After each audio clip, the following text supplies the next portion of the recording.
jadi Grandmaster semuanya. Baik, semangat semua insya Allah ya. Meski obrolan-obrolan ringan, obrolan santai, tidak serius-serius banget.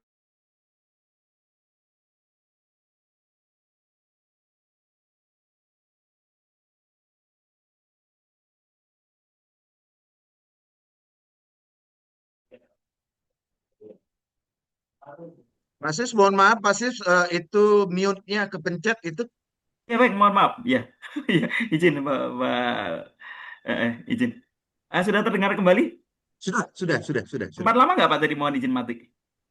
Enggak, Oh hitungan baik, detik ya ini. wes. Saya izin lanjut ya, baik.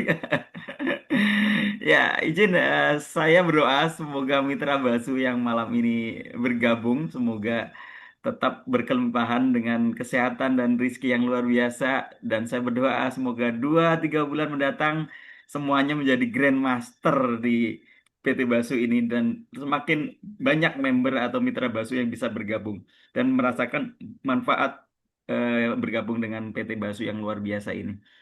Baik, Pak Jof, mohon izin dan kita doakan semoga Kak Amel segera sehat karena dapat informasi bahwa Kak Amel hari ini lagi kurang sehat. Semoga beliau segera sehat kembali dan bisa menemani kita atau bergabung dengan kita di sesi-sesi selanjutnya. Baik, Pak Jof, kita mulai. Monggo, silahkan nanti atau nanti dibuka sesi banyak tanya jawabnya mungkin ya, asal sesi sharingnya nanti tadi apa request dari Kak Amel seperti yang kemarin. Apakah Baik, benar ini materinya, Pak ya? Natur Spirulina, Pak Jof, betul. Betul, ini ya. Ini saya sudah share, apakah sudah terbaca atau sudah terlihat share-nya? Nggak apa-apa, itu dulu juga nggak apa-apa. Ya, sudah Oke, kelihatan. siap. Ya.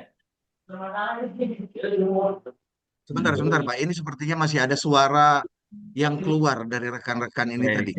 sedikit bocor. Tidak masalah. Hmm.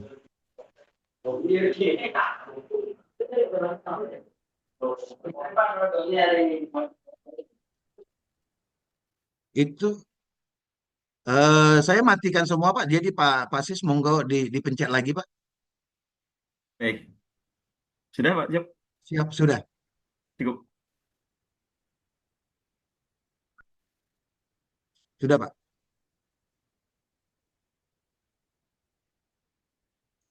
Mohon izin Halo, Pak materinya Sis. belum muncul Pak Job. Oh, Bisa siap. diklik? Ya. Baik. Eh, Ini, Ya, mohon diklik aja. lanjut lagi. Apa tentang sejarah ini? Halo, Pak Sis. Ya, belum muncul Pak Job. Mohon izin. Padahal saya sudah share ini. Sebentar. Belum muncul Pak Job. Saya- Mohon izin.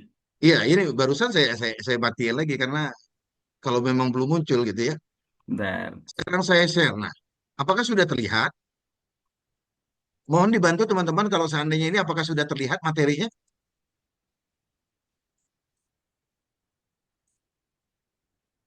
Kok belum? Nah, ini Sebentar, baru Pak. muncul Pak Job. Sudah ya? Nah, oke. Masih di jalan tadi sepertinya. Oh iya, mungkin ya Iya, Pak ya. masih OTW. Baik, oke, Ya, baik. Siap, bismillah. Kita mulai ya teman-teman ya, Mitra Basu yang luar biasa. Ya, ngobrol-ngobrol santainya terkait dengan produk Basu yang luar biasa ya. Semoga bisa diterima oleh semuanya. Mohon izin. Ya, produk selanjutnya yang kalau kemarin di minggu sebelumnya kita bahas tentang Benodem dan Royal Gamat ya. Dan Alhamdulillah kabar bagus dan kabar luar biasa Pak Job mungkin review kemarin ya. Alhamdulillah seperti yang disampaikan kemarin, ternyata Ibu Azura, Grandmaster kita yang ada di Makassar ya kalau nggak salah ya, itu berkenan menjadikan Benodem salah satu produk kita untuk menurunkan kadar diabetes atau kadar gula darah itu masuk ke penelitian S2 beliau ya, Pak Job, dan semoga nanti kita tunggu hasilnya yang luar biasa juga gitu sehingga sebagai bahan apa materi tambahan nanti ya di sesi berikutnya nanti insya Allah kalau hasil penelitian beliau sudah terbit semoga bisa kita menjadikan referensi atau rujukan yang lebih baik lagi terkait dengan produk knowledge produk-produk kita. Ya, baik. Izin ya Spirulina tentunya Mitra Basu juga tidak asing lagi ya bahwa spirulina itu salah satu termasuk dari biota laut ya yang berasal dari laut, dan spirulina itu termasuk dalam golongan ganggang ya. Di situ biasanya ada beraneka rupa ya atau spesies, ada yang berwarna hijau, ada yang berwarna biru gitu, atau bahkan yang merah seperti itu. Tapi yang kita rilis atau kita produksi di dalam Natur Spirulina itu adalah termasuk dalam ganggang hijau ya, atau yang spesiesnya adalah hijau seperti itu, berwarna hijau karena mengandung klorofil di dalamnya.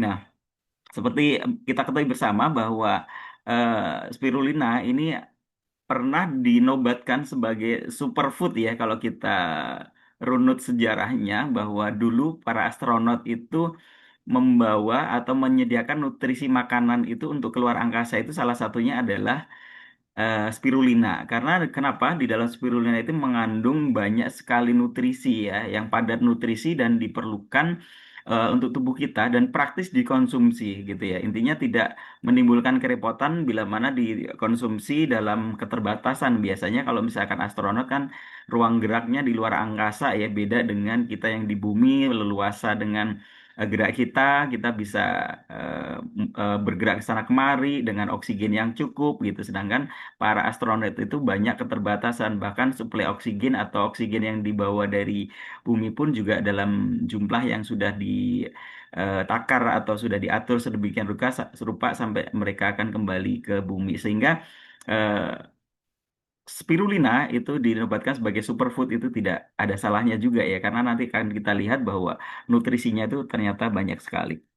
Nah, eh, sejarah singkat spirulina ya, ganggang hijau atau mengandung cyanobacteria yang banyak menghasilkan gizi ini ternyata pertama kali digunakan oleh penduduk di sekitar Danau Texoco di wilayah Meksiko ya pada 500 tahun yang lalu. Berarti kalau kita ketahui bahwa ini bukan sesuatu yang baru lagi gitu ya, istilahnya bahwa dari zaman dulu memang sudah dipakai gitu ya. Sehingga tidak perlu diragukan lagi bahwa nutrisi daripada spirulina ini adalah sangat baik sekali.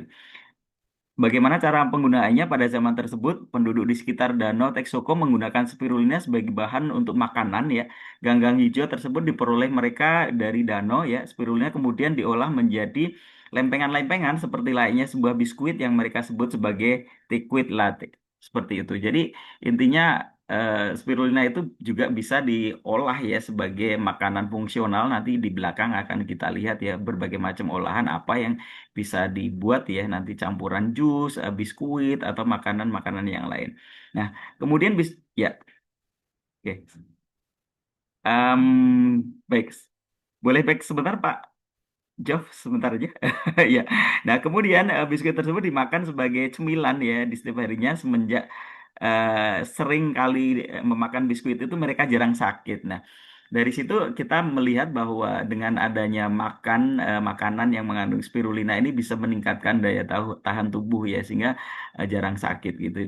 Dalam artian salah satu dari manfaat spirulina itu adalah meningkatkan daya tahan tubuh karena kandungan nutrisinya tadi ya. Nanti akan kita lihat ya apa saja gitu kan ya kandungan-kandungan di dalamnya ya.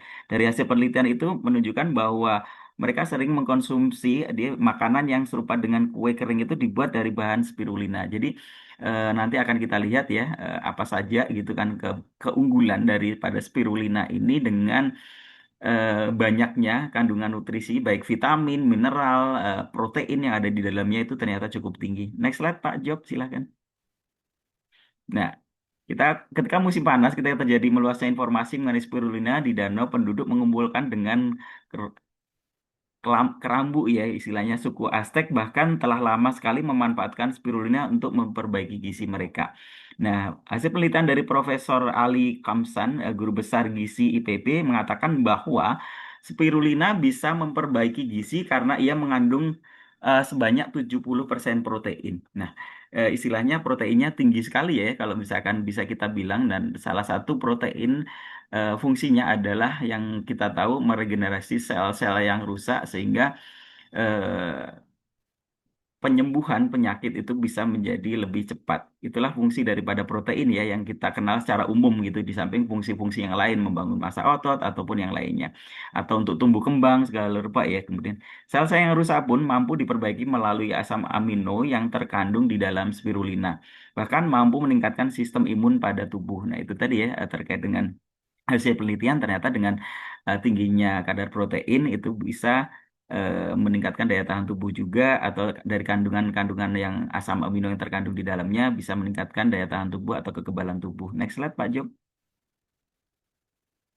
Ya, apa saja kandungan spirulina? Ya, secara umum untuk konsumsi harian spirulina adalah 1 sampai 3 gram ya, tapi tidak sampai di situ saja ya. Nanti bahkan bisa dibilang sampai 10 gram pun per hari itu masih bisa dikategorikan aman atau efektif ya. Dalam artian tidak terlalu berlebihan seperti itu. Jadi nanti kalau terkait dengan dosis penggunaan produk kita, misalkan 3 kali sehari 1 sampai 2 kapsul itu masih dalam kategori yang dosis normal. Bahkan dosisnya bisa ditingkatkan. Ibaratnya kalau misalkan 10 gram itu adalah sebanyak 20 butir atau 20 kapsul itu juga masih dalam tataran yang aman seperti itu. Ganggang yang dibentuk kecil ini dibentuk dalam berbagai nutrisi ya. Spirulina memiliki banyak protein sekitar 55 sampai 70 ya dari hasil penelitian tadi. Nah, lebih dari ayam, daging, sapi ataupun kedelai ya, yang intinya dari 9 asam amino esensial dan 10 non esensial dan juga asam gamma linoleat atau gamma linoleic acid yang cukup tinggi di dalamnya. Nah, spirulina juga mengandung banyak beta karotin ya, yang untuk kesehatan mata, kemudian asam arachidonat, asam linoleat, vitamin B12, asam nukleat atau ribonukleat dan zat besi, kemudian fosfor, kalsium, asam eh, asam deoksi ribonukleat atau DNI, kemudian klorofil dan serta pikosianin yaitu protein pigmen yang kompleks yang hanya ditemukan pada ganggang hijau. Ya, next slide. Nah, kalau kita lihat banyak sekali ya kandungan nutrisinya tadi ya, proteinnya tinggi ya. Nah, dengan kandungan protein yang tinggi dengan asam amino esensial sangat baik untuk membangun massa otot dan memperbaiki jaringan tubuh. Kemudian vitamin dan mineral ya, ada vitamin B1 atau tiamin HCl, kemudian vitamin B2, riboflavin, kemudian B3 atau niacinamide, B6 dan B12. Kemudian mineral ada zat besi atau eh, ferro, kemudian ada magnesium, kalsium, kalium dan zinc. Nah, itu semuanya adalah eh, vitamin dan mineral yang sangat esensial yang sangat dibutuhkan oleh tubuh kita ya untuk menjaga kesehatan. Next slide. Kemudian ada antioksidan ya. Antioksidan berfungsi sebagai mereduksi zat-zat radikal bebas yang masuk ke dalam tubuh kita atau memapar dalam lingkungan kita ya. Misalkan dalam hal ini polusi dari lingkungan ataupun dari makanan yang kita makan yang mengandung zat-zat yang bersifat toksik itu bisa dinetralkan atau diturunkan penyebab oksidasinya ya dari situ ya dengan antioksidan. Kaya akan pikosianin yang memberikan warna biru hijau dan memiliki sifat antiinflamasi serta penangkal radikal bebas ya. Jadi intinya banyak sekali khasiatnya ya daripada si spirulina ini atau ganggang hijau ini. Kemudian asam lemak esensial ya mengandung omega 3, kemudian omega 6 dalam jumlah kecil ya. Nah, biasanya omega 3 dan omega 6 ini banyak kita temukan dalam ya, produk ikan laut ya, biasanya paling banyak di situ. Nah, ini karena memang berasal dari laut tapi bukan dari golongan ikan ya. Itu kadarnya lebih kecil daripada ikan. Kemudian ada klorofil yang membantu detoksifikasi tubuh dengan membersihkan racun di dalam darah. Nanti kalau misalkan Mitra Basu ditanya produk apa yang untuk detok tubuh kita, salah satunya adalah dari Natur Spirulina atau produk yang mengandung spirulina ini. Oke, next slide. Oke, dosis pakai dari spirulina tadi ya, yang normal mungkin 1 sampai 3 gram cukup. Tapi kalau misalkan dibutuhkan dosis yang lebih tinggi, seperti kemarin kita bicarakan ya, kita ngobrol asik dengan Ibu Azura terkait dengan peningkatan dosis yang signifikan pada penggunaan produk Benodem bila mana diperlukan, itu juga tidak masalah selama memang dalam ambang batas atau kesesuaian dengan tingkat keparahan penyakitnya. Bahkan kalau selama metabolisme tubuhnya normal, tidak terganggu, itu saya rasa juga tidak ada masalah ya mengkonsumsi herbal dalam jumlah sedikit atau agak berlebih dari dosis normalnya. Ya, kalau normal biasanya kan memang kebutuhannya itu gitu kan ya, dalam artian memang dosis normal antara misalkan 1 sampai 2 kapsul sebanyak 3 kali sehari seperti itu. Tapi kalau misalkan dibutuhkan untuk detox misalkan ya, atau misalkan nanti ada kasus-kasus misalkan untuk cancer taruhlah ya, untuk apa, meningkatkan sistem kekebalan tubuh atau istilahnya untuk menjaga kesehatan atau memulihkan kesehatan dalam waktu yang memang harus ditentukan gitu kan ya, bisa dengan cara menaikkan dosisnya seperti itu. Nah, sebenarnya tidak ada data spesifik ya yang memang merekomendasikan terkait dengan apa, dosis spirulina ini, tapi bisa kita ambil dari apa yang saya sampaikan di awal tadi bahwa dosis normalnya seperti itu, tapi dengan meningkatkan antara sampai 8 gram atau 10 gram ya, dalam artian sampai 16 atau bahkan 20 kapsul setiap hari itu tidak masalah. Tentunya dibagi dalam dosis atau waktu minum tertentu ya, misalkan dengan pagi, siang, sore atau malam hari dengan dosis terbagi tentunya. Tidak sekali masuk dikonsumsi seperti itu ya, dengan dosis terbagi tentunya. Biar istilahnya juga tidak terlalu memberatkan kerja ginjal kita gitu. Meski ini adalah herbal yang dinyatakan cukup aman ya, tidak ada peringatan perhatian di dalam produk ini ya gitu, intinya cukup aman dikonsumsi.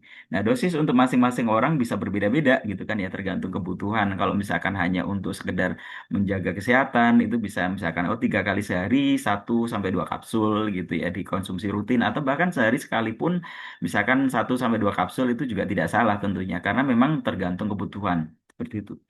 Nah, kemudian usia dengan jenis kelamin ya juga tentunya tidak berbeda jauh sama sekali ya, kecuali kalau misalkan orang-orang dengan berat badan tertentu, misalkan ya orang yang punya berat badan berlebih misalkan di atas normal, baik itu overweight ataupun obesitas, tentunya bisa membutuhkan dosis yang lebih besar untuk menimbulkan efek yang diinginkan seperti itu. Nah, kemudian ikutilah petunjuk pemakaian dalam kemasan produk ya, nanti bisa kita lihat ya bahwa aturan pakainya biasanya 3 kali sehari 1 sampai 2 kapsul lah seperti itu. Oke, next slide. Nah, apa saja manfaat spirulina bagi kesehatan? Ya, spirulina telah menyediakan berbagai macam khasiat kesehatan yang bisa segera didapatkan oleh tubuh kita ya. Jadi efeknya mungkin biasanya ya bisa langsung seger atau terasa lebih segar setelah mengkonsumsi rutin produk ini ya dalam kesehariannya. Ya, berikut berbagai macam spirulina ya bila diminum secara rutin seperti yang telah dilansir pada beberapa penelitian ya. Oke, next slide. Nah, memiliki sifat antioksidan dan anti radang ya, biasanya memang di dalam kondisi-kondisi tertentu ya kita membutuhkan ya. Kalau antioksidan berarti memang untuk mereduksi zat-zat yang bersifat radikal bebas yang masuk ke dalam tubuh kita. Kalau misalkan anti radang berarti bila mana ada potensi radang di situ, misalkan jatuh, cedera, atau bahkan misalkan ada orang-orang karena faktor usia ya, misalkan mengalami peradangan di berbagai macam bagian tubuh ya, misalkan ada faktor rematik atau osteoartritis atau yang sebagainya ya, terkait dengan anggota gerak ya yang biasanya memang riskan ya untuk terjadi peradangan gitu kan ya. Itu juga bisa dikurangi dengan memakai produk spirulina ini sebagai anti radang atau anti inflamasi. Nah, kerusakan oksidatif bisa mengakibatkan rusaknya DNA dan sel dalam tubuh ya. Kerusakan ini bisa mendorong peradangan kronis yang berkontribusi pada kanker serta penyakit lainnya ya. Biasanya kalau sudah parah ke arah sana ya, tapi tidak serta-merta bahwa peradangan itu menimbulkan kanker tentunya. Tapi biasanya kalau misalkan ada kanker di situ bisa dipastikan bahwa terjadi peradangan juga seperti itu. Tapi peradangan ini biasanya sifatnya umum ya, misalkan ya terjadi karena faktor cedera, kecelakaan, atau faktor peradangan yang timbul karena metabolisme tubuh kita sudah tidak normal kembali ya. Biasanya ya terjadi di anggota gerak di dalam tubuh kita, baik tangan, kaki, lutut, dan lain sebagainya. Kemudian spirulina adalah sumber antioksidan yang bisa melindungi dari kerusakan oksidatif. Komponen aktif di dalam spirulina sendiri dikenal dengan picosanin ya, yang tadi saat hijau ya, yang bersifat antioksidan. Ini juga membuat spirulina memiliki warna yang unik yaitu biru atau kehijauan. Nah, picosanin bisa melawan radikal bebas dan juga menghambat sebuah produksi molekul pensinyalan inflamasi. Jadi menghambat terjadinya faktor inflamasi. Next slide, Pak Job. Yang kedua adalah dapat menurunkan kadar LDL, ada low density lipoprotein dan triglycerid ya. Nah, sebagai contoh bisa menurunkan kadar kolesterol total ya, kolesterol low density lipoprotein atau LDL alias kolesterol yang dinilai jahat ya, biasanya seperti itu, serta bisa meningkatkan kadar kolesterol baik atau high density lipoprotein ya atau HDL atau yang disebut dengan kolesterol baik ya. Nah, studi yang dilakukan pada penderita kolesterol tinggi telah menetapkan bahwa 1 gram spirulina yang dikonsumsi secara rutin per hari bisa menurunkan kadar trigliserid sebanyak 16,3% dan juga LDL atau kolesterol jahat tadi sebanyak 10,1%. Tentunya perlu waktu juga ya sekitar sekitar 2 minggu atau 3 minggu itu dikonsumsi dengan rutin. Berarti kalau misalkan 1 gram itu adalah 2 kapsul ya, 2 kapsul sehari dikonsumsi secara rutin. Nah nanti bisa coba di tes kembali ya dengan melakukan uji lab ya untuk mengukur kadar trigliserid ataupun kadar LDL atau kadang misalkan bisa kolesterol total ya yang muncul di situ. Oke, next slide. Nah, kemudian membantu perawatan tanda awal kanker mulut ya, biasanya terjadi lesi atau peradangan yang hebat yang tak kunjung sembuh biasanya ya, tapi belum bisa dikatakan bahwa itu adalah tanda awal kanker juga ya, bisa aja sariawan yang menahun. Nah, tapi kalau misalkan memang tidak ditangani dengan serius, nah itu jangan sampai berpotensi menjadi penyakit yang lebih serius lagi. Nah, sebuah studi yang meneliti bahwa 87 orang di negara India dengan lesi prakanker yang telah disebut sebagai oral submucous fibrosis di mulut, di antara mereka yang bisa mengambil 1 gram spirulina setiap hari ya, minum spirulina setiap hari selama 1 tahun dan dari 45% melihat lesi mereda ya istilahnya cukup signifikan juga ya kalau misalkan lesinya sampai mereda gitu juga berarti ada perbaikan ya di dalam struktur jaringan yang terserang kanker tersebut dan kita harapkan bisa sembuh secara bertahap. Next slide. Kemudian manfaat spirulina untuk wajah ya biasanya ya seperti yang kita sampaikan kemarin kayak gamat juga bisa ya dibuat sebagai masker gitu ya. Nah, mengutip dari Livestrong, spirulina juga bisa membantu untuk menghilangkan racun dari kulit, juga untuk mempercepat pergantian atau regenerasi sel ya. Selain itu, juga bisa mencegah pertumbuhan bakteri pemicu jerawat ya. Biasanya anak-anak yang teenager atau sekitar umur belasan tahun yang secara hormonal juga sedang pesat-pesatnya pertumbuhan hormonalnya. Nah, itu biasanya sebagai pemicu jerawat ya usia-usia SMP, SMA seperti itu ya bisa nanti disarankan juga minum spirulina secara rutin ya atau menggunakannya sebagai masker. Tak hanya dengan cara diminum, kita juga bisa mengambil manfaat dari spirulina. Nah, bagaimana caranya? Biasanya kalau simpelnya itu kan dalam bentuk kapsul ya, ambil aja 4 butir, kemudian dikeluarkan isinya, kemudian tambahkan 1 sendok teh air minum yang air masak tentunya ya kemudian diaduk ya sampai menjadi semacam pasta yang agak kental gitu ya kemudian baru dibalurkan atau dioleskan di wajah dengan merata kemudian bisa didiamkan minimal banget ya 20 menit ya biar terjadi penyerapan ke dalam kulit atau lebih baik lagi biar lebih maksimal hasilnya bisa didiamkan selama 1 malam ya misalkan kita menjelang tidur sampai bangun ya sekitar ya 6 sampai 8 jam seperti itu bisa lebih maksimal. Nah, nanti coba diamati hasilnya untuk beberapa saat lagi atau beberapa hari nanti apakah ya kita harapkan pasti misalkan ada jerawat di situ juga menjadi berkurang ya atau kulit menjadi lebih sehat seperti itu. Nah, next slide Pak Jok. Nah, itulah seperti itu ya. Tapi bukan lumpur ya, itu adalah spirulina ya. Karena kehijauannya. Kalau lumpur biasanya kayak coklat gitu. Next slide. Ya. Oke, kemudian manfaat berikutnya adalah untuk payudara. Tidak banyak orang tahu bahwa dengan spirulina bisa mencegah pertumbuhan dari sel kanker di payudara. Seperti kita ketahui bersama bahwa angka kejadian terkait dengan kasus kanker payudara, terutama di kaum hawa itu jumlahnya terus meningkat ya dari tahun ke tahun gitu ya. Ini menjadi keprihatinan tersendiri bagi kita ya bahwa jangan sampai istilahnya mungkin kolega kita, anggota keluarga yang menderita penyakit tersebut ya dan alangkah lebih baiknya dijaga atau dicegah secara dini ya dengan mengkonsumsi spirulina ini ya untuk mencegahnya. Manfaat dari spirulina itu sendiri adalah dengan kadar antioksidan yang tinggi tentunya bisa mencegah zat-zat oksidatif yang masuk ke dalam tubuh kita. Bahkan menurut sebuah penelitian, spirulina bisa digunakan untuk menghilangkan atau menghindari tumor yang berpotensi berkembang menjadi kanker di payudara hingga mencapai 80%. Nah, seperti kita ketahui bersama bahwa kanker itu apa adalah metamorfosis daripada atau peralihan daripada tumor ya yang semula jinak kemudian bermetamorfosis atau bermestatase menjadi sesuatu yang lebih ganas ya. Itu adalah akibatnya dan biasanya perkembangannya cukup cepat ya, mulai dari stadium 1, 2, 3 atau mencapai puncaknya di stadium keempat itu biasanya seperti itu ya. Makanya pencegahan ataupun preventif itu adalah jauh lebih baik ya untuk mengantisipasi kondisi seperti itu untuk menderita kanker tentunya. Nah, nanti kalau misalkan Mitra Basu punya eh, customer atau klien ataupun kolega yang mungkin ada penyakit kanker bisa disarankan ya dengan mengkonsumsi ini. Nah, nanti mungkin bisa disandingkan dengan eh, suplemen yang lain ya, ada propolis atau gamat gitu bisa disandingkan dengan itu karena saling bersinergi ya seperti yang kemarin itu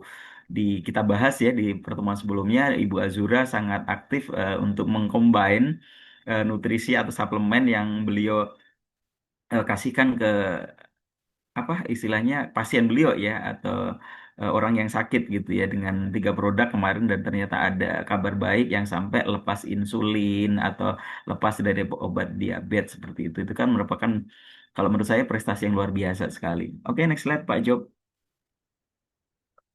Ya, menurunkan tekanan darah ya atau hipertensi ya salah satu manfaat daripada minum apa istilahnya spirulina itu adalah bisa menurunkan tekanan darah yang timbul ya biasanya bisa karena faktor usia atau karena faktor pola hidup ya.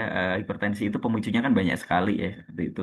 Tidak hanya faktor keturunan aja tapi dari pola hidup juga bisa misalkan sering mengkonsumsi yang makanan yang tinggi garam, kemudian stres yang berlebihan segala rupa ya banyak sekali pemicunya atau tekanan psikologis segala rupa itu ya. Oke, next slide. Kemudian mengobati gejala rinitis alergi ya.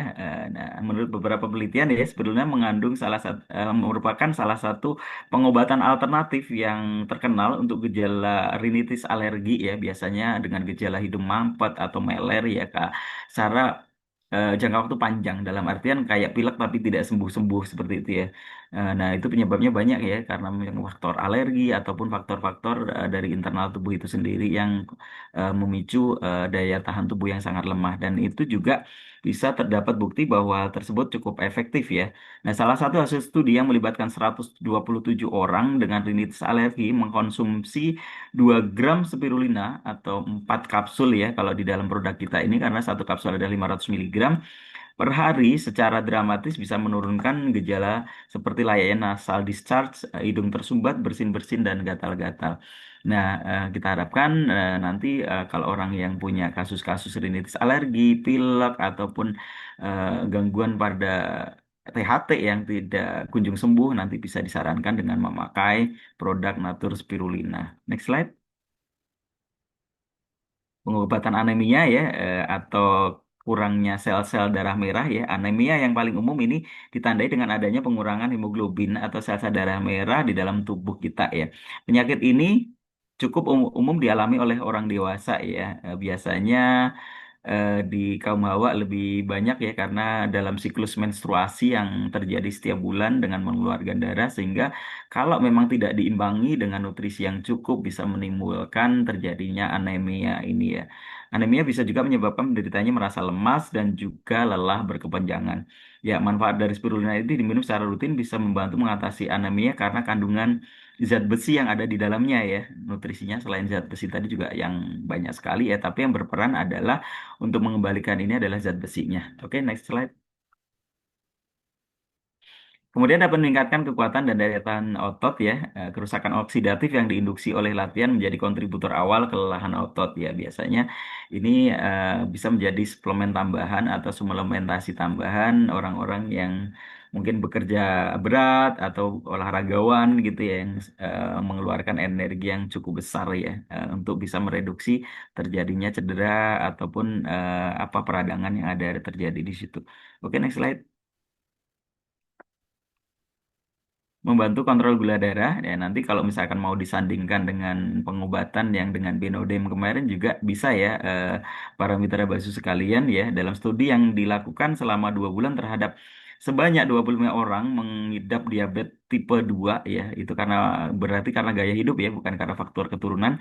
Telah ditemukan bahwa 2 gram spirulina yang dikonsumsi tiap hari bisa menyebabkan penurunan kadar gula darah yang cukup baik. Nah, itu kadar HbA1c merupakan penanda kadar gula darah jangka panjang yang menurun dari 9% hingga 8% ya. Ya, studi juga memperkirakan bahwa pengurangan 1% dapat menurunkan risiko kematian terkait dengan diabetes hingga sekitar 21%.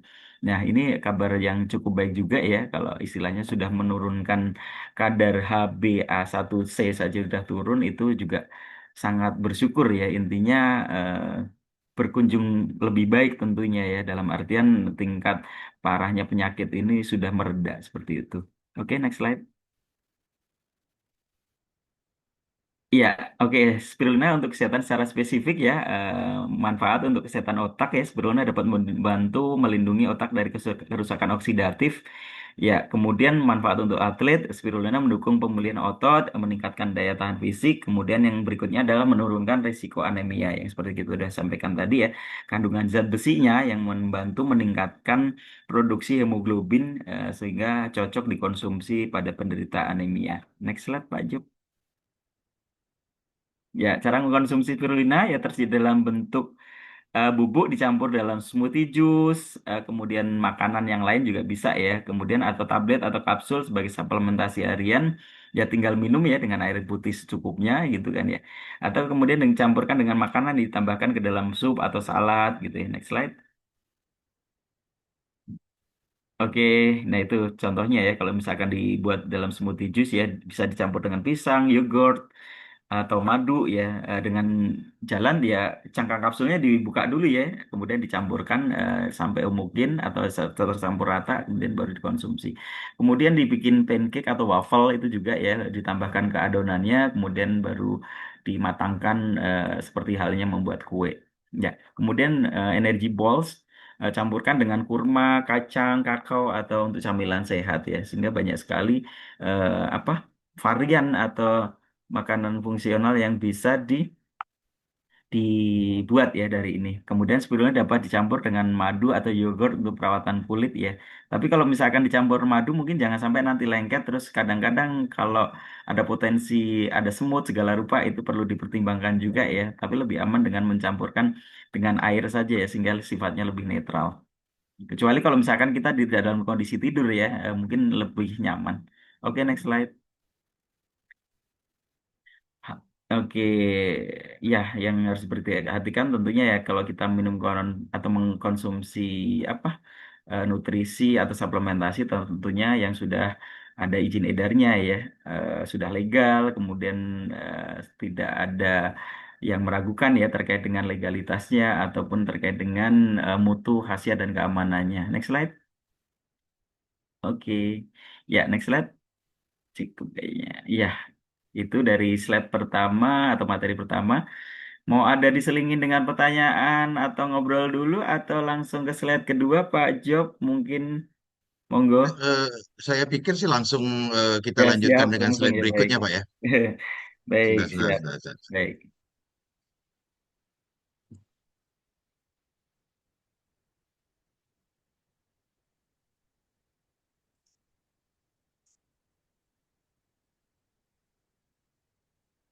Mhm.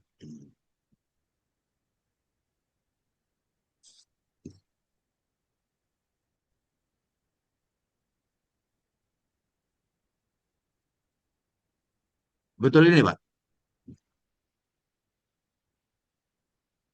Oh iya, baik, Pak. Benar ini. Ya, betul, Pak Job. Oke.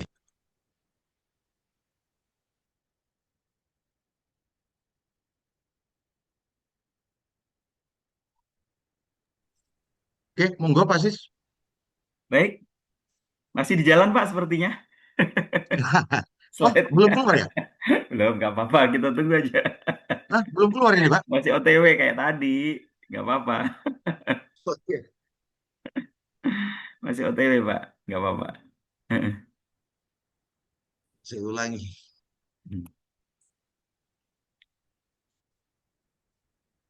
Nah, itu dia. Oke. Oke, nah ini hanya slide-slide untuk ini ya, istilahnya untuk pendukung aja ya. Biasanya kalau saya ngobrol kayak gini, biasanya ada kita bahas produk, kemudian bahas tentang penyertanya ya, atau materi-materi tambahannya seperti itu. Ya, mohon izin, kita mulai aja. Ini hanya singkat aja, istilahnya hanya tip-tip saja memelihara kesehatan tubuh atau memelihara stamina itu seperti apa gitu. Dan saya rasa Mitra Basu, teman-teman semuanya juga sudah lebih paham tentunya ya terkait dengan materi ini dan sudah mengaplikasikan dalam kehidupan sehari-hari dan sangat gampang sebenarnya. Tinggal istilahnya menjalani step by step ataupun sesuai dengan kondisi kita masing-masing biasanya ya. Oke, nah mengapa stamina dan daya tahan tubuh itu penting ya? Karena stamina dan daya tahan tubuh itu merupakan fondasi daripada kesehatan yang baik. Kita bayangkan kalau misalkan kita secara kesehatan itu terganggu atau ya istilahnya ada penyakit tertentu yang bersarang di dalam tubuh kita, tentunya biasanya bisa membatasi akses atau kegiatan-kegiatan kita, apalagi yang melibatkan anggota gerak tentunya, atau yang lebih serius lagi, misalkan ada penyakit-penyakit kronis ataupun yang menahun kemudian bisa membatasi aktivitas normal kita itu juga istilahnya juga mengganggu sekali ya seperti itu.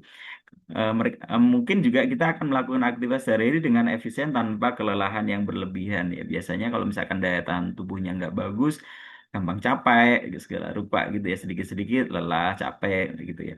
Kemudian keduanya juga memainkan peran penting dalam meningkatkan kualitas hidup dan mengurangi resiko penyakit.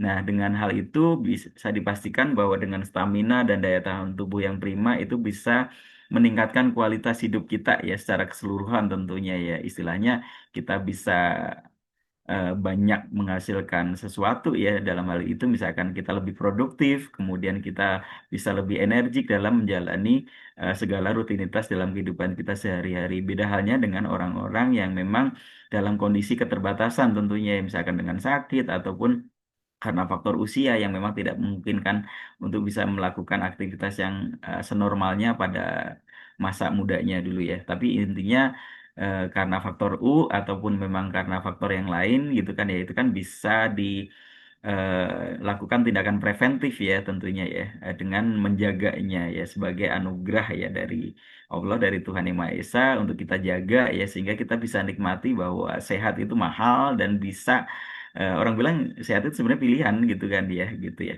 Oke, next slide.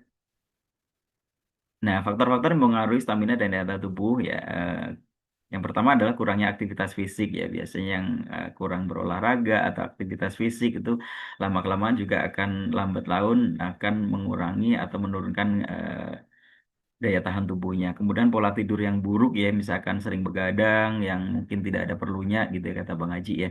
Atau mungkin kadang-kadang ya memang ya namanya di era digital seperti ini ya istilahnya dengan handphone ataupun perangkat-perangkat gadget yang ada gitu ya sehingga memang menyita atau menguras energi untuk melakukan aktivitas itu ya dalam artian yang memang kadang-kadang mengganggu pola tidur kita atau mengurangi jatah tidur kita. Kemudian gaya hidup yang tidak sehat ya seperti merokok, konsumsi alkohol yang berlebihan ya dalam artian yang memang kadang-kadang tidak terkendali ya. Tapi kalau misalkan di antara sekian ya memang ada yang masih merokok tapi kadang-kadang kan nggak berlebihan juga ya hanya untuk meningkatkan energi atau mood gitu ya. Tapi ya yang merasakan tentunya yang merokok ya istilahnya. Kemudian pola makan yang tidak seimbang ya, mungkin ya ah, dengan nutrisi yang tidak cukup atau misalkan yang miskin nutrisi gitu ya. Kemudian stres yang berlebihan, kemudian kondisi medis tertentu, dan yang terakhir ada faktor lingkungan seperti polusi udara, kemudian cuaca ekstrim, ya, itu turut bisa menurunkan stamina atau daya tahan tubuh. Next slide. Nah, penyebab stamina menurun seperti tadi ya kurangnya asupan nutrisi, ya pola makan tidak seimbang, kurangnya asupan nutrisi seperti protein, karbohidrat, vitamin. Kemudian stres ya, stres yang kronis dapat menguras energi, mengganggu kualitas tidur yang berdampak negatif pada stamina tubuh. Kemudian kebiasaan buruk yang tadi ya sudah disinggung di awal tadi juga Penuaan, kemudian proses penuaan alami juga dapat menyebabkan penurunan stamina karena penurunan massa otot, kepadatan tulang, dan fungsi organ. Ya, kalau faktor U, ya kita tidak bisa memungkiri juga ya, tapi bisa istilahnya memperlambat atau menurunkan potensi kejadiannya. Next slide. Strategi untuk meningkatkan daya tahan tubuh ya, aktivitas fisik teratur ya, olahraga teratur, menjaga kesehatan, pola makan seimbang, pola tidur berkualitas, dan mengelola stres dengan baik. Nah, itu biasanya kita udah lebih jauh lebih pintar ya. Para mitra Basu juga sudah nggak tahu ini istilahnya untuk bahan obrolan aja ya. Kita biasanya disesuaikan dengan kondisi kita lah. Kalau misalkan memang kondisi fisik kita sejauh mana kita bisa beraktivitas atau misalkan berolahraga sesuai dengan porsi yang kita butuhkan masing-masing di tingkatan usia tentunya seperti itu. Next slide. Kemudian menghindari kebiasaan buruk ya seperti tadi ya yang mungkin konsumsi alkohol berlebihan, segala rupa menjaga berat badan yang sehat dan ideal, minum air putih yang cukup ya dalam jumlah cukup ya biar tidak terjadi dehidrasi. Kemudian rutin pemeriksaan kesehatan ya atau medical check up ya mungkin biasanya setahun sekali itu cukup ya biasanya untuk bisa memantau kesehatan tubuh kita secara umum ya atau secara detail ya mulai dari berbagai macam ya, biasanya dengan cek kadar gula darah, kolesterol, kemudian yang umum-umum ya asam urat segala rupa gitu ya, biasanya dicek atau misalkan fungsi jantung, fungsi paru ya, atau fungsi ginjal dan lain sebagainya ya, yang utama-utama biasanya masuk ke dalam daftar yang harus dicek ya terhadap fungsi normalnya. Next slide Pak Jo. Ya, kemudian bahayanya berikut adalah bahaya yang mungkin timbul akibat penurunan stamina atau daya tahan tubuh ya. Risiko penyakit ya, penurunan stamina atau daya tahan tubuh itu rentan sekali menimbulkan suatu penyakit. Ya, kemudian kelelahan yang kronis ya, kalau misalkan memang daya tahan tubuhnya melemah ya otomatis gampang capek, gampang lelah gitu ya. Kemudian berpengaruh ke produktivitas kita ya, kinerja menjadi menurun, nggak produktif gitu ya. Karena kenapa? Kerja yang lain mungkin para master itu mungkin bekerja 25 jam sehari gitu ya. Yang mungkin yang lain yang misalkan daya tahan tubuhnya kurang kerja 1 jam sudah aduh capek bener ya atau setengah jam sudah lelah gitu kan ya. Jangan sampai seperti itu ya. Intinya dengan menjaga kondisi kita bisa lebih maksimal. Oke. Kemudian peningkatan risiko cedera ya kurangnya stamina dapat membuat tubuh lebih rentan terhadap cedera saat melakukan aktivitas fisik atau olahraga. Next slide. Nah, biasanya kalau daya tahan tubuh itu kan dengan baik otomatis seger juga ya dalam artian tidak gampang jatuh atau menimbulkan efek-efek cedera yang lain. Kemudian penurunan kualitas hidup ya. Penurunan stamina dan tahan tubuh dapat mengurangi kualitas hidup secara keseluruhan. Kemudian pengaruh negatif pada kesehatan mental ya, kelelahan kronis, penurunan kinerja dapat berdampak negatif pada kesehatan mental pada umumnya, menyebabkan stres, kecemasan, dan depresi. Kemudian peningkatan risiko kecelakaan ya, penurunan stamina dapat mengakibatkan penurunan kewaspadaan dan reaksi. Ya, atau meningkatkan risiko kecelakaan saat mengemudi atau melakukan aktivitas berbahaya yang lain. Kemudian penurunan produktivitas seperti yang saya sampaikan tadi. Next slide. Herbal yang baik ya, ada kunyit, jahe, ginseng gitu yang meningkatkan daya tahan tubuh ya. Next slide. Ada spirulina juga. Nah, jahe merah ya. Spirulina, propolis, madu ya bisa diminum dalam bentuk tunggal atau dikombinasikan ya untuk meningkatkan daya tahan tubuh dan stamina. Next slide. Ya, yang harus dihindari untuk menjaga stamina tubuh yang menurun ya, apa aja sih yang nggak boleh atau sebaiknya dihindari ya. Konsumsi makanan yang tidak sehat ya, mau junk food, fast food, segala rupa ya, misalkan digoreng dengan minyak yang bolak-balik tidak diganti segala rupa gitu ya, atau mungkin pengolahan yang berkali-kali itu ya, menyebabkan potensi tidak sehat ada, tinggi garam segala rupa. Kemudian kurang istirahat ya, mungkin begadang segala rupa itu sebaiknya dihindari ya pada saat tubuh menurun atau daya tahan tubuh menurun. Bahkan porsi istirahatnya harusnya malah ditambah. Next slide.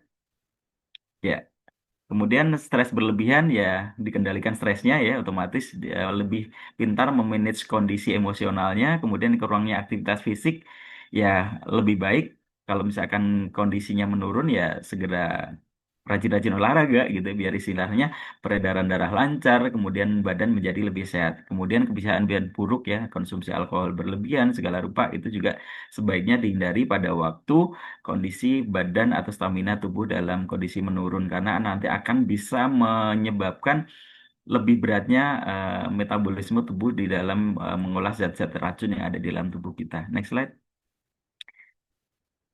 Kemudian dehidrasi ya, jangan sampai terjadi ya kalau misalkan kelelahan, minum air dalam jumlah cukup, kemudian overtraining ya kalau misalkan bisa olahraga dalam porsi yang tepat tentunya, kemudian kurangi asupan nutrisi ya, berarti kita harus lebih banyak makanan yang bernutrisi atau bergizi ya, makanan sayur, buah, protein dalam jumlah yang cukup. Oke, next slide, Pak Jo. Ya, yang menyebabkan turunnya stamina ya itu tadi ya tinggi karbohidrat, tinggi gula, tinggi garam ya, fast food, junk food gitu ya, makanan olahan berlemak, tinggi lemak yang digoreng bolak-balik gitu ya, sebaiknya dikurangi ya kalau misalkan memang kita tidak bisa menghindari hal tersebut. Next slide. Ya, kemudian ada minuman beralkohol ya, kemudian kafein yang berlebihan meski pada kadar tertentu misalkan ya 150 miligram per hari itu bisa meningkatkan kesegaran badan kita ya, tapi kalau berlebihan pun juga tidak baik. Kemudian makanan yang cepat saji ya seperti tadi ya, fast food, junk food segala rupa itu juga sebaiknya dikurangi atau dihindari. Next slide Pak Jo. Ya, kemudian makanan tinggi karbohidrat ya, tinggi gula tentunya ya. Biasanya kalau tinggi karbo biasanya bisa dipastikan tinggi gula juga. Kemudian makanan tinggi garam yang asin-asin, kemudian makanan berlemak trans gitu sebaiknya juga dihindari atau dikurangi. Next slide. Oke, yang dikonsumsi pada saat tubuh atau temannya turun ya salah satunya adalah natur spirulina ya karena dengan kandungan yang sangat lengkap tadi ya untuk sebagai peningkat daya tahan tubuh ya dari protein yang tinggi, vitamin dan mineral yang cukup lengkap. Itu kira-kira slide kedua ya yang Mitra Basu yang sangat luar biasa yang bisa saya sampaikan. Mungkin lanjut ke ngobrol-ngobrol Pak Job biar lebih lebih banyak ngobrolnya. Oke, Baik, baik. baik Pak. Oke, kepada teman-teman semua yang ingin bertanya gitu kan, kami berharap Anda bisa melakukan ataupun bisa chat gitu kan untuk pertanyaan yang mungkin bisa kami coba bantu untuk disampaikan. Sebentar, ini karena sepertinya banyak yang bertanya. Oke, Pak, apakah spirulina bisa dikonsumsi di usia berapa, Pak? Baik. Intinya natur spirulina itu cukup aman ya Pak Job untuk dikonsumsi paling nggak kalau misalkan tuh usia di atas 2 tahun di mana metabolisme juga sudah berkembang dengan cukup baik dan kalau bisa kan memang belum bisa nelen kapsul ya Pak dibuka aja dicampurkan dengan makanan yang disajikan gitu kan ya tapi memang agak sedikit amis biasanya ya dicoba dalam dosis yang kecil dulu aja, misalkan setengah kapsul gitu kan ya sehari sekali atau 2 kali atau 3 kali itu tidak masalah ya.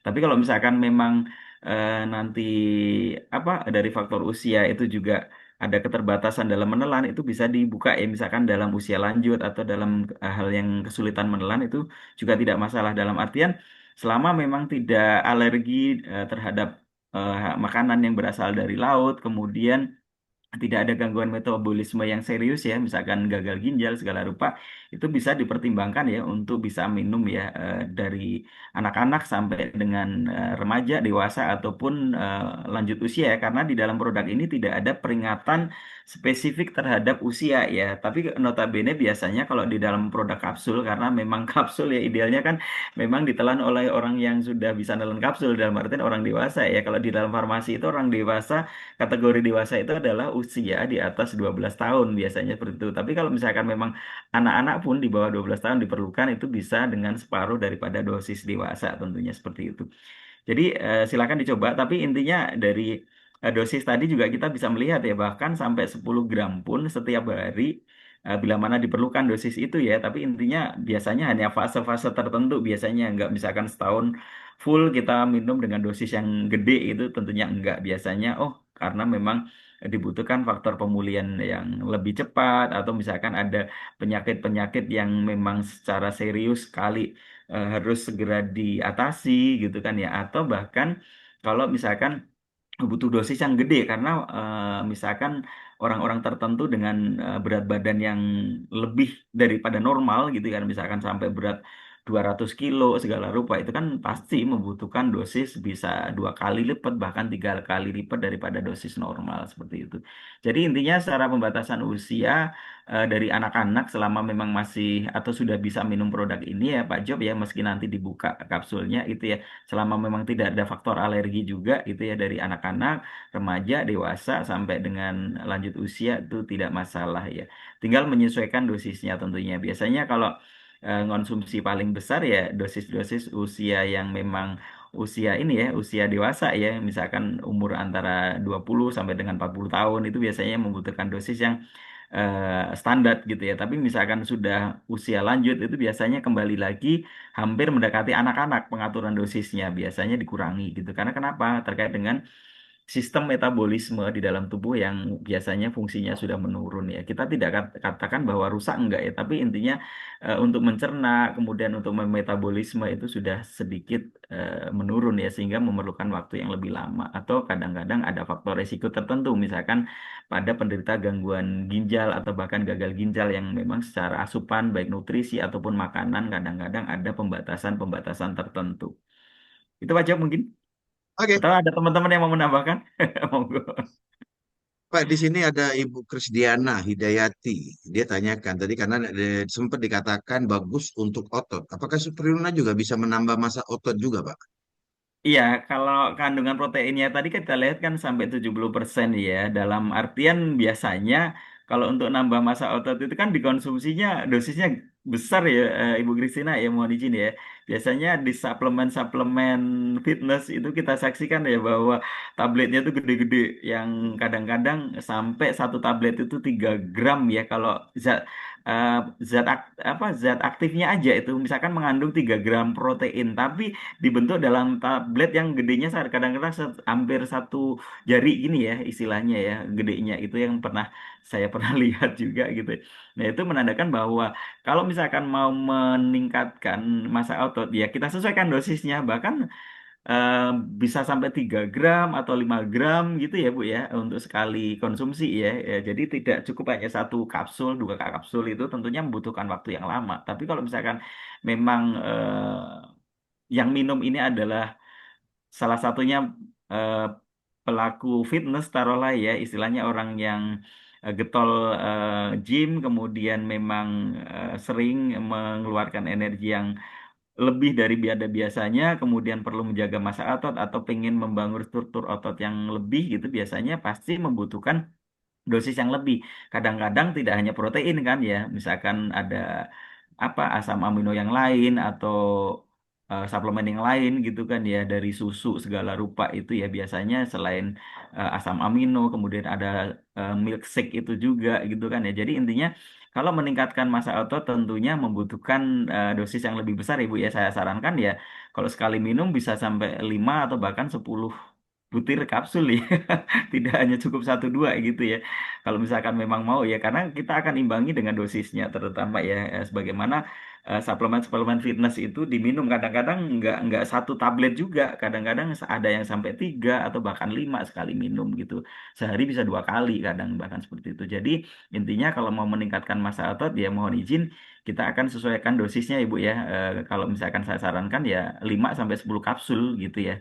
Tidak tidak ya mungkin dirasa nggak umum ya emang nggak umum gitu kan ya karena kan memang ada tujuan tertentu yang ingin kita raih ya karena memang proteinnya dibutuhkan untuk itu kalau memang kita hanya mengkonsumsi satu atau dua ya mohon izin nanti nggak tercapai pastinya dan mungkin butuh waktu lama karena memang nggak imbang kan ya protein yang masuk berapa yang keluar berapa apalagi itu fitness itu kan membutuhkan energi yang luar biasa berlipat kan kadang kan mengangkat beban berat ratusan kilo gitu kan atau puluhan kilo itu membutuhkan support asupan yang seimbang juga tentunya. Itu Ibu mungkin yang saya sarankan dosisnya ditingkatkan ya 5 sampai 10 kapsul setiap kali konsumsi ya, 2 hari sekali, dua kali sehari, pagi, sore, atau pada waktu mungkin menjalankan aktivitas fisik berupa fitness mungkin ya, atau gym ya seperti itu. Itu ya Pak Jo mungkin ya, terkait Oke, dengan dosis aja mungkin tinggal dimainkan aja di situ. Dan aman baik. kok, itu kan udah ada jurnal penelitiannya aja ya, istilahnya sampai 10 gram. 10 gram itu kan setara dengan 20 kapsul, itu juga masih dalam batas yang bisa diterima oleh tubuh kita. Pertanyaan lagi Pak dari Pak Mas Huri. Pak Baik. alergi setelah makan telur atau mie ayam, apa bisa dicegah dengan spirulina Pak? Baik, intinya alergi itu kan ketidakmampuan tubuh kita ya, atau terlalu sensitifnya tubuh kita dalam menerima ya asupan dari luar ya, apapun jenisnya. Faktor alergi kan banyak sekali ya, bisa dari makanan, bisa dari cuaca, kemudian dari lingkungan sekitar, misalkan hewan ataupun tumbuhan gitu kan ya, banyak sekali faktor pemicunya. Nah, kalau misalkan memang kalau telur, apa tadi disebut ya, mie ayam segala Mie rupa itu ayam, berarti ada dari hewan kan ya, dari makanan dari hewani gitu ya, otomatis yang dari hewan-hewan itu ya, baik dari daging, daging ayam ataupun ikan laut atau sebagaimana yang memang sudah disebutkan tadi ya, alangkah lebih baiknya ini ya Pak ya, dicoba dulu ya dalam dosis yang bisa diterima ya. Tapi intinya kalau misalkan itu dalam pengobatan atau memulihkan tubuh daripada alergi, itu biasanya yang dibangun adalah daya tahan tubuhnya ya. Nah, makanya daya tahan tubuhnya itu diperbaiki dulu ya, sehingga nanti faktor alergi itu juga kita harapkan akan berkurang atau hilang dengan sendirinya juga. Dan bahkan kalau kita saksikan dari teman-teman kita yang punya faktor alergi ya, yang biasanya sampai memicu kekambuhan asma, kemudian yang penyakit yang berat-berat itu ada yang sembuh gitu kan ya. Karena kenapa? Faktor ini daya tahan tubuhnya ditingkatkan dengan sangat baik ya, dengan olahraga, minum suplemen dalam jumlah cukup, sehingga daya tahan tubuhnya itu ya cukup untuk melawan faktor alergen yang datang atau masuk ke dalam tubuh kita gitu. Jadi kalau misalkan memang mau, tentunya diimbangi juga ya Pak dengan asupan nutrisi yang lain juga Pak Masuri ya. Misalkan minum, tapi dipastikan dulu ya, jangan sampai nanti terkait dengan ini ternyata alergi juga makanan yang berasal dari laut gitu ya. Dan saran saya mungkin bisa dicoba dengan dosis kecil dulu. Tapi kalau misalkan memang faktor alergennya tadi sudah diketahui, kalau menurut saya alangkah lebih baiknya dihindari dulu ya, dihindari dulu. Yang fokus kita adalah meningkatkan daya tahan tubuhnya dulu ya. Setelah kita tingkatkan daya tahan tubuhnya dan merasa mampu melawan itu ya monggo, mau makan mie ayam lagi atau makan stik daging sapi atau mau makan ikan bakar segala rupa gitu ya. Mungkin bisa dites lagi gitu. Kalau misalnya udah nggak alergi ya berarti udah aman kan, istilahnya alerginya udah sembuh gitu. Nah, biasanya kalau alergi terus kemudian tidak terkendali itu kan biasanya ya udah gak tahan lah gitu, minum obat anti alergi ya, yang paling ringan misalkan CTM atau Loratadin atau cetirizin gitu, yang paling ringan-ringan ya, yang bisa kita dapatkan di apotek atau misalkan kita ke dokter seperti itu biasanya. Tapi alangkah lebih baiknya kalau orang alergi itu biasanya yaitu yang pertama adalah menghindari alergennya dulu. Alergen itu adalah zat-zat yang menimbulkan alergi. Nah, biasanya di makanan-makanan yang sekarang ya di pabrikan tuh biasanya udah dicantumkan mengandung alergen, misalkan yang dicetak tebal. Nah, nanti ada susu, kemudian ada mungkin protein atau hal-hal terkait dengan yang berasal dari hewan atau pencetus alergi tersebut. Biasanya di dalam produk-produk yang terkini ya, sesuai peraturan itu biasanya sudah dicetak tebal gitu, sehingga orang-orang yang benar-benar alergi terhadap makanan itu tentunya diharapkan tidak mengkonsumsi dan lebih care ya istilahnya ya, karena memang kalau pemicu alergi ya sebaiknya dihindari atau istilahnya dikurangi atau disingkirin lah, ibaratnya kan makanan yang lain masih banyak ya, protein yang lain juga masih banyak. Oh, kalau misalkan kita tidak bisa makan protein hewani, protein nabati juga ada kan, yang dari kedelai, tahu, tempe segala rupa itu juga masih bisa dikonsumsi gitu. Jadi intinya saran saya itu tadi ya, tingkatkan daya tahan tubuhnya dulu ya untuk mengobati atau menyingkirkan alergi, baru istilahnya pun kalau misalkan mau coba produk ini disampaikan dulu alergi makanan laut enggak gitu. Kalau misalkan memang alergi ya mungkin dicoba yang kecil dulu. Kalau misalkan memang bisa menerima, baru bisa ditingkatkan dosisnya sesuai dengan kondisi ya tentunya. Kalau misalkan oh perlu 2 kapsul 3 kali sehari pagi siang sore atau misalkan ditingkatkan menjadi 4 kali, 5 kali atau bahkan 10 kapsul dalam sekali konsumsi gitu ya, tinggal sesuai kebutuhannya. Itu Pak Job mungkin Pak Masyuri yang bisa saya sampaikan. Mungkin ada pengalaman menarik dari teman-teman Mitra Basu yang lain juga monggo ngobrol santainya dilanjutkan. Ya, ini saya lanjutkan aja Pak ya, karena di chat ini Monggo. memang cukup cukup banyak itu Ya yang monggo. langsung bertanya gitu ya. Ini karena kebetulan juga eh, diproduksi yang sama dari pabriknya Pasis gitu ya. Beliau bertanya itu mana lebih baik gitu loh, spirulina atau gaman untuk penderita gangguan ginjal gitu loh dari Ibu Ati ya. Gitu, baik-baik. Nah, mohon izin Bu Ati ya, gangguan ginjalnya itu apa ya Bu ya, dalam artian apakah sudah sampai taraf gagal ginjal atau gangguan ginjal yang hanya fungsinya saja yang terganggu, misalkan ada batu ginjal atau apa gitu, itu mungkin bisa diperjelas sih Bu Ati ya, dalam artian eh, kalau memang yang paling tepat itu apa gitu ya, mungkin bisa agak diperjelas ya. Tapi kalau misalkan memang secara umum gangguan ginjal, ya, tentunya kita harus kondisikan dulu ya, istilahnya kayak misalkan batu ginjal itu berarti kan harus menghindari makanan yang mengandung kalsium tinggi ya, dalam artian atau menguranginya gitu, karena jangan sampai dengan mengkonsumsi kalsium apalagi yang sintetis ya.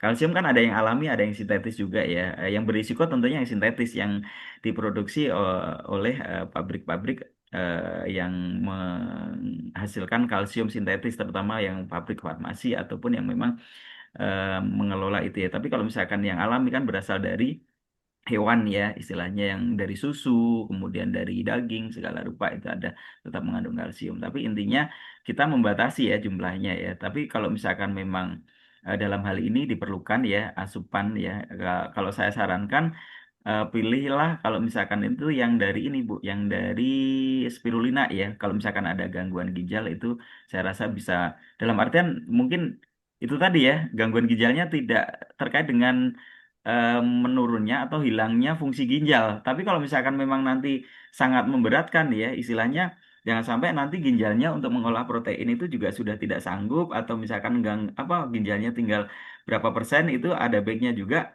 dosis yang diberikan, atau istilahnya kita harus mempertimbangkan antara manfaat dan madorotnya itu ya, istilahnya antara manfaat dengan efek yang tidak diinginkan itu harus kita pertimbangkan. Kalau misalkan memang diperlukan juga bisa ya, istilahnya ya. Kalau saya sarankan kalau misalkan memang diperlukan ya bisa dicoba spirulina ini dulu ya untuk yang umum ya, gangguan ginjal umum ya. Tapi Ibu tadi tidak menyebutkan secara spesifik ya gangguan ginjalnya apa gitu ya. Tapi kalau misalkan udah sampai tahap fungsi ginjal ya, istilahnya ya, yang sudah hilang atau tinggal berapa persen, itu saran saya ya tetap baik spirulina ataupun gamat itu dikonsumsi dengan sangat bijak ya, dengan mempertimbangkan dosisnya. Dan dicoba dengan dosis terkecil dulu ya, jangan sampai malah memberatkan fungsi atau kinerja ginjal sehingga menambah parahnya penyakit. Itu asumsi saya ya, dalam artian memang kita harus bertanggung jawab juga ya, istilahnya kita juga pengennya customer kita atau pasien ataupun klien kita kan sembuh ya, dalam mengkonsumsi produk kita, malah tidak menimbulkan sesuatu yang memberatkan penyakitnya gitu ya. Harapan kita seperti itu gitu. Baik, Baik, baik, baik, baik. monggo lanjut Pak. Coba. Ya, oke. Karena bicara tentang spirulina hijau-hijau kayak gini, dia nggak menyebabkan kadar asam uratnya tinggi gitu ya, Berat. Pak ya. Baik. Biasanya orang asam urat itu hijau-hijau yang dihindarin ya, Iya, bayam. iya, iya, iya. Bayam, kangkung, sawi yang hijau-hijau ya, sawi hijau gitu Ya, ya, daun betul. singkong, daun Heeh. pepaya gitu ya, notabene ya seperti itu ya. Sebenarnya makanan pencetus daripada asam urat ini adalah yang tinggi purin ya, Mitra Basu sekalian, yang kalau tinggi purin bisa dipastikan itu penyebab asam urat gitu kan. Nah, apa itu contohnya? Gitu kan melinjo gitu ya. Melinjo itu kan ada daunnya, ada buahnya gitu kan ya. seperti itu. Terus kemudian apalagi tuh jeroan gitu kan ya. Jeroan kan enak tuh kadang-kadang karena itu karena kadar purinnya itu kacang-kacangan, itu kadar purinnya juga cukup tinggi ya istilahnya seperti itu. Jadi intinya kalau spirulina itu tidak masuk ke golongan itu. Hijau itu adalah dari Phycocyaninnya tadi ya, tapi bukan mengandung purin yang tinggi dan kayaknya belum ada hasil penelitian ya bahwa spirulina ini ada kadar purinnya gitu kan ya. Jadi intinya eh, cukup aman sih kalau misalkan dikonsumsi ya, dan tidak menimbulkan asam urat ya. Justru malah yang dihindari adalah makanan-makanan yang tinggi purin tadi ya. Seperti itu ya, saran saya. Kita perhatikan yang kita makan apa itu ya. Apakah ya kalau misalkan memang orang kolesterol ya yang dihindari adalah pemicu kolesterolnya gitu. Kalau misalkan asam urat ya pemicu asam urat apa. Kalau yang diabetes ya pemicu meningkatkan kadar gula darah itu makanannya atau minumannya apa gitu kan ya. Intinya kita lebih mengetahui ya apa yang masuk ke dalam tubuh kita itu apa yang bisa menimbulkan pemicu atau yang memang bisa mengganggu kesehatan kita secara spesifik itu ya kalau spirulina tidak ada data ya selama ini untuk penyebab asam urat. Oke, next slide. Untuk ibu hamil dan menyusui aman ya Pak ya? Nah, itu pertanyaan yang alhamdulillah ya sering banget muncul ya. Spirulina, gamat gitu ya, propolis gitu ya. Ini sih ya kalau secara umum kita sampaikan bahwa aman gitu ya dengan catatan ya istilahnya kita juga tidak mau ngambil resiko terhadap kondisi-kondisi itu ya baik hamil, menyusui itu kan biasanya secara umum biasanya menimbulkan kekhawatiran tertentu. Jangan sembarangan minum obat, jangan sembarangan minum suplemen gitu kan ya. Yang kadang-kadang kalau misalkan hamil itu yang dikhawatirkan adalah efek teratogenik kan ya, efek kecacatan pada janin itu.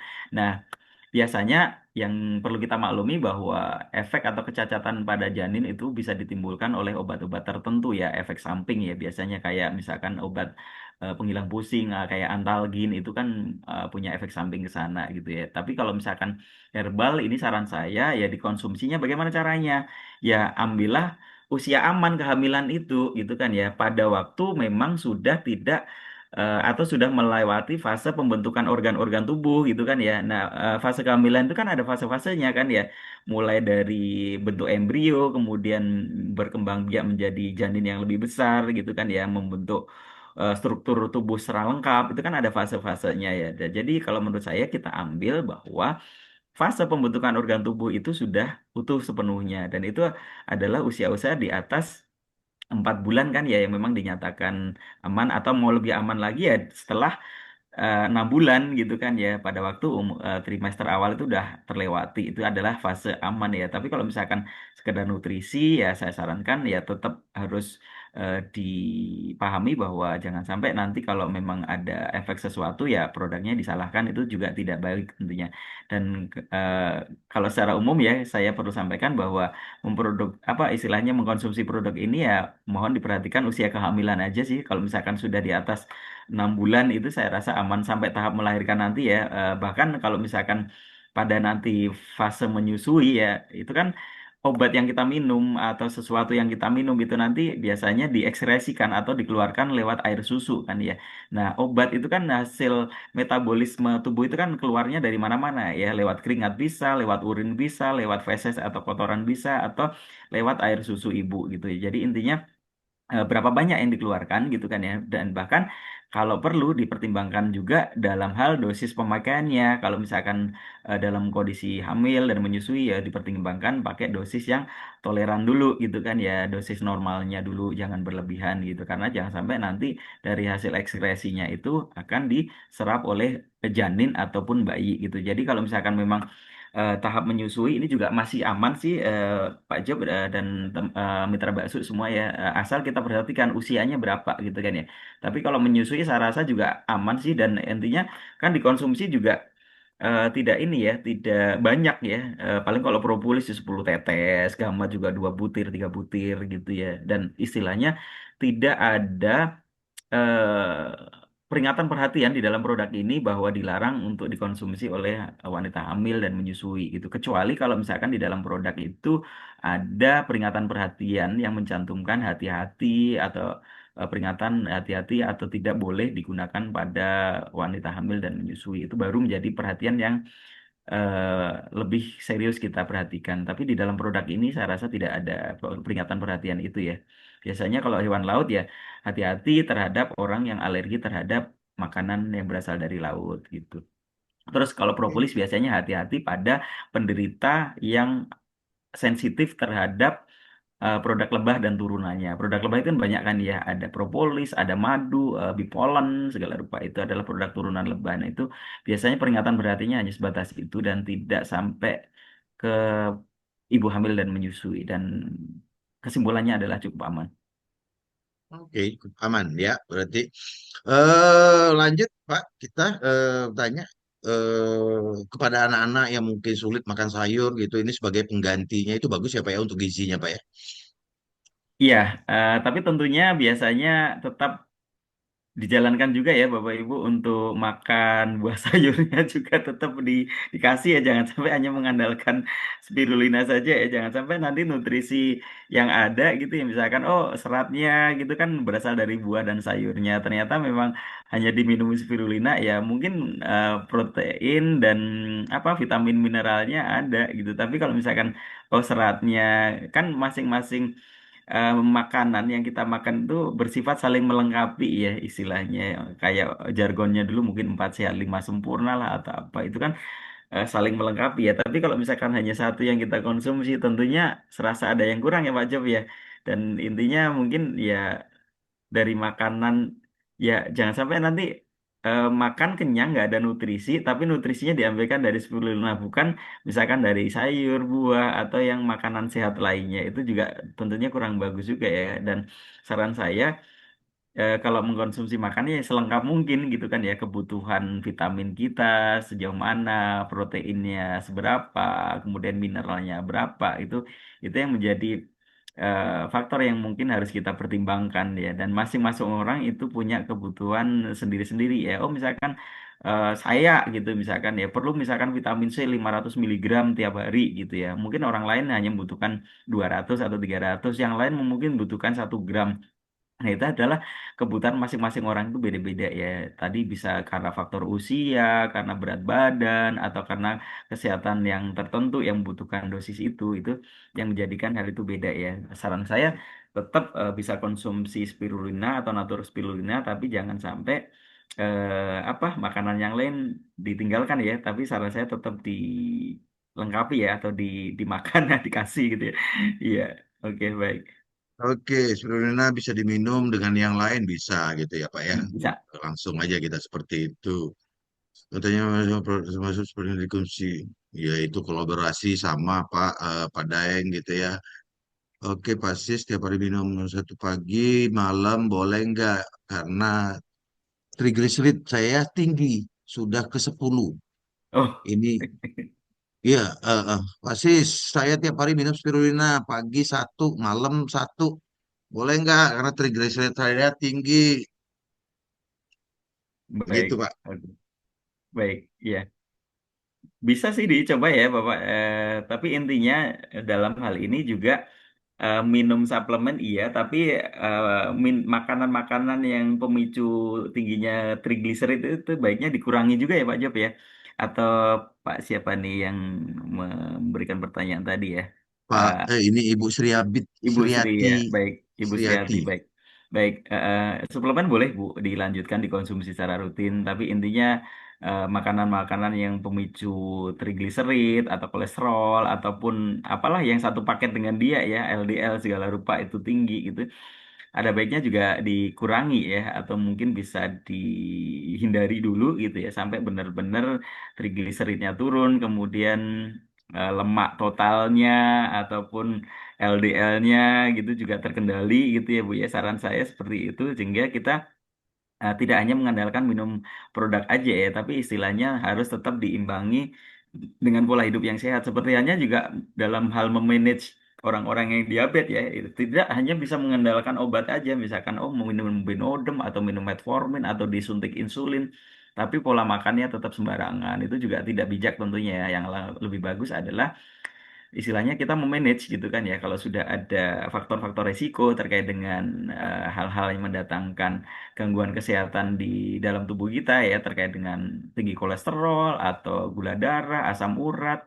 Itu kan penyakit metabolik ya sebenarnya yang dianggap bahwa tubuh kita sudah tidak mampu atau sudah menurun fungsinya untuk memetabolisme hal-hal yang masuk ke dalam tubuh kita.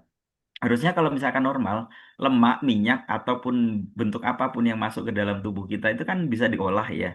Kemudian yang bermanfaat diserap, yang tidak bermanfaat adalah dikeluarkan dari tubuh kita gitu kayak lewat keringat ataupun lewat kotoran seperti itu.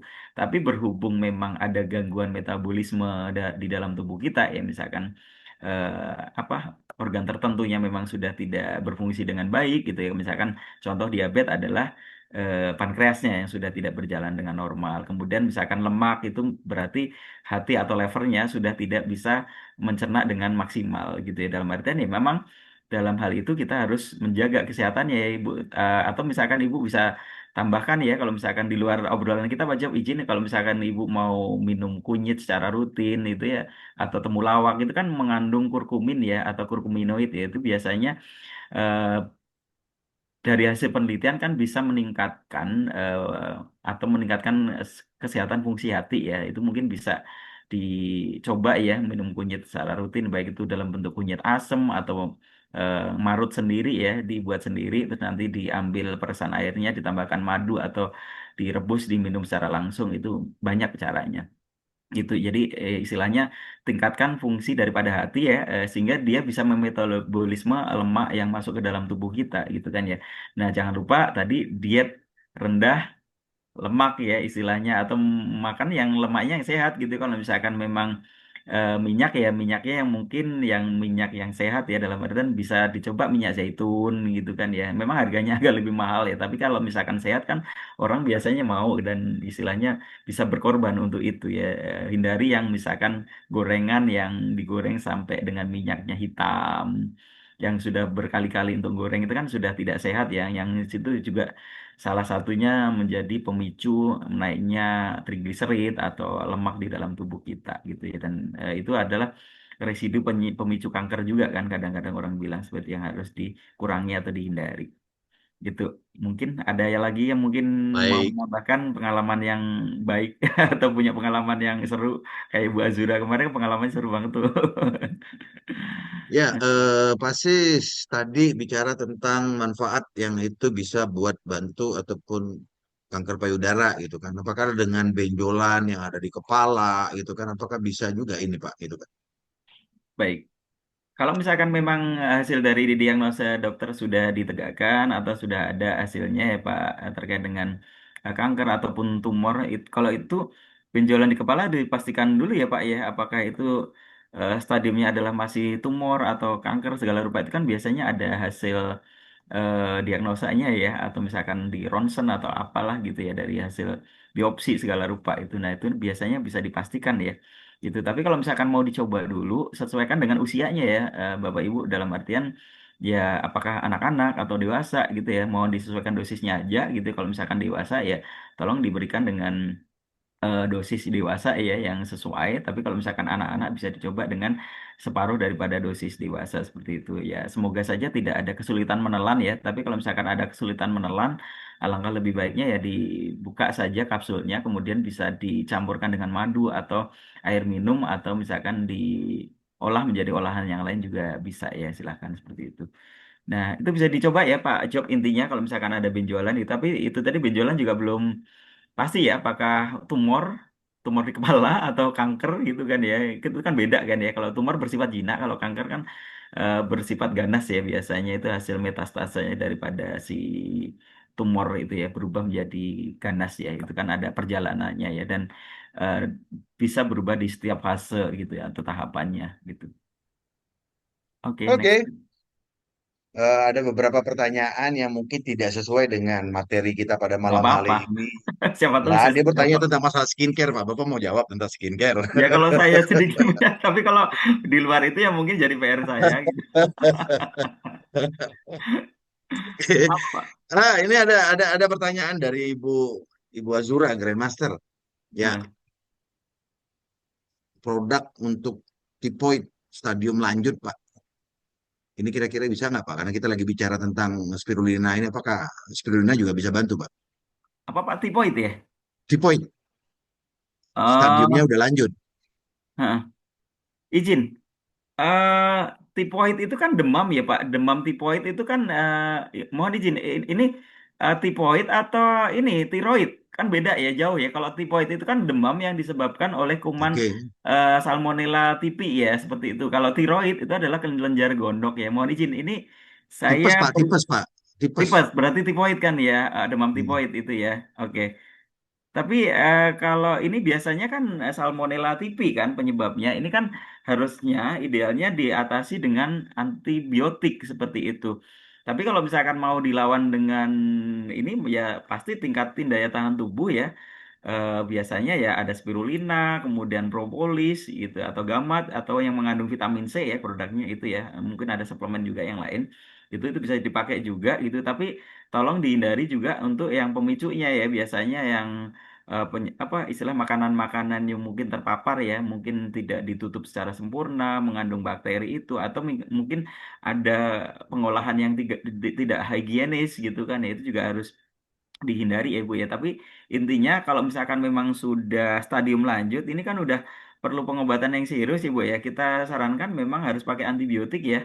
Dengan biasanya ya golongan tiampenicol atau chlorampenicol itu menjadi drug of choice-nya ya. Biasanya seperti itu. Biasanya diberikan. Tapi kalau misalkan untuk herbal ya di luar ini ya biasanya ini Bu kapsul cacing. Itu bisa juga dicoba. Untuk tipes kan itu biasanya kan demam tipoidnya dari situ. Tapi nggak tahu bakso udah ada belum yang kandung kapsul cacing? Itu dari Ada aja herbal. formulanya, Pak. Nanti kita itu lagi dari Bapak nanti. Boleh pajam. Itu laku keras loh di pasaran itu Iya, produk iya, cacing iya, juga. iya, iya, iya. Dan itu nanti siapa tahu bisa meledak di bakso ya, bisa jadi Amin, produk amin, unggulan amin, juga amin, bestseller. amin. Nah, izin kalau misalkan tipoid ya untuk herbalnya sebenarnya drug of choice-nya kalau herbal ya kapsul cacing itu aja sih.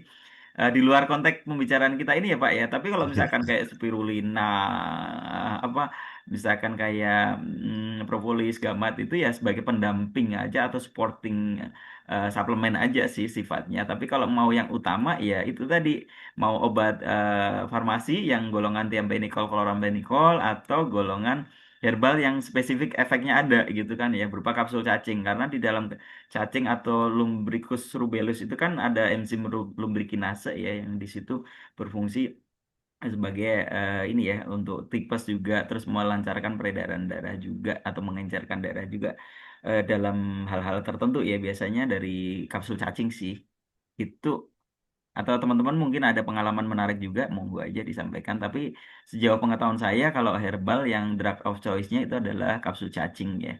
Mm-mm. Baik. Oke. Ya ini di dengan obat dokter pagi dan selanjutnya ya itu tergantung dari ininya aja ya Pak ya, Nggak ada waktunya masalah, aja. Pak Jok. Nggak ada Nggak ada masalah gitu ya. interaksi khusus, asal kasih jeda Hmm. waktu aja setengah jam lah, paling minimal banget Oke. gitu bisa sampai 1 jam atau 2 jam aman kok. Itu banyak pertanyaan-pertanyaan gitu ya dalam artian yang memang boleh nggak dikonsumsi dengan obat dokter, kasih aja jeda waktu aman insya Allah nggak ada interaksi. Kalau standar normalnya untuk asam urat Pak, laki-laki nih, itu berapa ya Pak? Asam urat itu Ah, normalnya di bawah 7 ya Pak setahu saya. Tapi kalau misalkan udah di atas itu, kalau perempuan kalau nggak salah 6 ya, angka 6. Tapi kalau udah di atas itu ya bisa dikatakan udah normal tinggi atau tinggi ya. Kadang-kadang ada yang sampai angka 11, 12 gitu. Nah, itu harus cukup waspada ya. Paling nggak ya diturunkan lah biasanya. Kalau misalkan yang herbal-herbal ada juga, yang obat dari farmasi ada juga golongan allopurinol gitu kan ya. Tapi kalau misalkan yang herbal-herbal ya ada juga yang penurun asam urat kan ya, kayak yang dari akar kucing atau Acalypha australis itu atau Acalypha indica itu juga sebagai penurun asam urat juga ada jurnalnya juga. Banyak sih produk-produknya sebenarnya gitu. Atau sidaguri itu pereda nyeri pada asam urat juga bisa gitu. Tapi kalau misalkan mau yang produk bakso yang ada ya mungkin bisa dicek aja yang istilahnya punya khasiat ke arah sana gitu. Tapi kalau yang benar-benar dalam hal ini adalah yang jauh lebih penting adalah diturunkan dulu kadar asam uratnya gitu kan ya. Sehingga ya mencapai kadar normal kembali gitu. Jangan sampai dibiarkan manteng di atas terus gitu kan ya. Itu nanti kan ada potensi bisa merusak ginjal gitu. Karena kenapa? Kristal-kristal asam urat yang ada di dalam ginjal itu bisa melukai ginjal atau merusak ginjal kan. Jangan sampai nanti ada kejadian seperti itu atau menumpuk di saluran kemih nanti jadi batu ginjal segala rupa gitu. Ada potensi-potensi yang memang kalau dibiarkan tidak diatasi memang ada kemungkinan ke sana gitu. Makanya pentingnya. Nah, itu kan termasuk dalam tadi Pak Job penyakit metabolik ya asam urat ini. Karena kenapa ya? Memang tubuh kita udah nggak mampu lagi menguraikan asam urat itu untuk dikeluarkan dari dalam tubuh kita sehingga numpuk gitu. Itu kan penyakit-penyakit metabolik itu kan salah satunya ada asam urat juga kan asam urat, diabetes gitu, hiperkolesterolemia segala rupa itu adalah penyakit-penyakit metabolik ya yang memang harus dikendalikan atau di manage dengan baik gitu. Jadi intinya kalau misalkan itu ya turunin dulu aja asam uratnya gitu ya. Ya termasuk pola makannya juga dijaga, yang rendah purin gitu, yang tinggi-tinggi purin jangan disentuh. Nanti kan nyari penyakit kan jadinya. Ya, oke. Iya. Ini ada yang nanya Pak, cocok nggak dia ini kalau spirulina ini untuk benjolan lipoma kata dia gitu Lipoma kan? ya. Ya, bisa dicoba sih dalam artian kayak benjolan di kepala tadi ya monggo silahkan dicoba gitu kan ya. Dengan dosis yang sesuai dengan usia gitu kan yang kita tadi udah bahas ya kayak benjolan di kepala tadi ya Pak Job di atas ya. Boleh sih bisa dicoba gitu kan ya. Mm-mm. Dengan dosis yang diperlukan. Tapi kalau Ya, misalkan memang sedang mengkonsumsi obat lain ya bisa sebagai obat supporting atau suplemen supporting nggak masalah.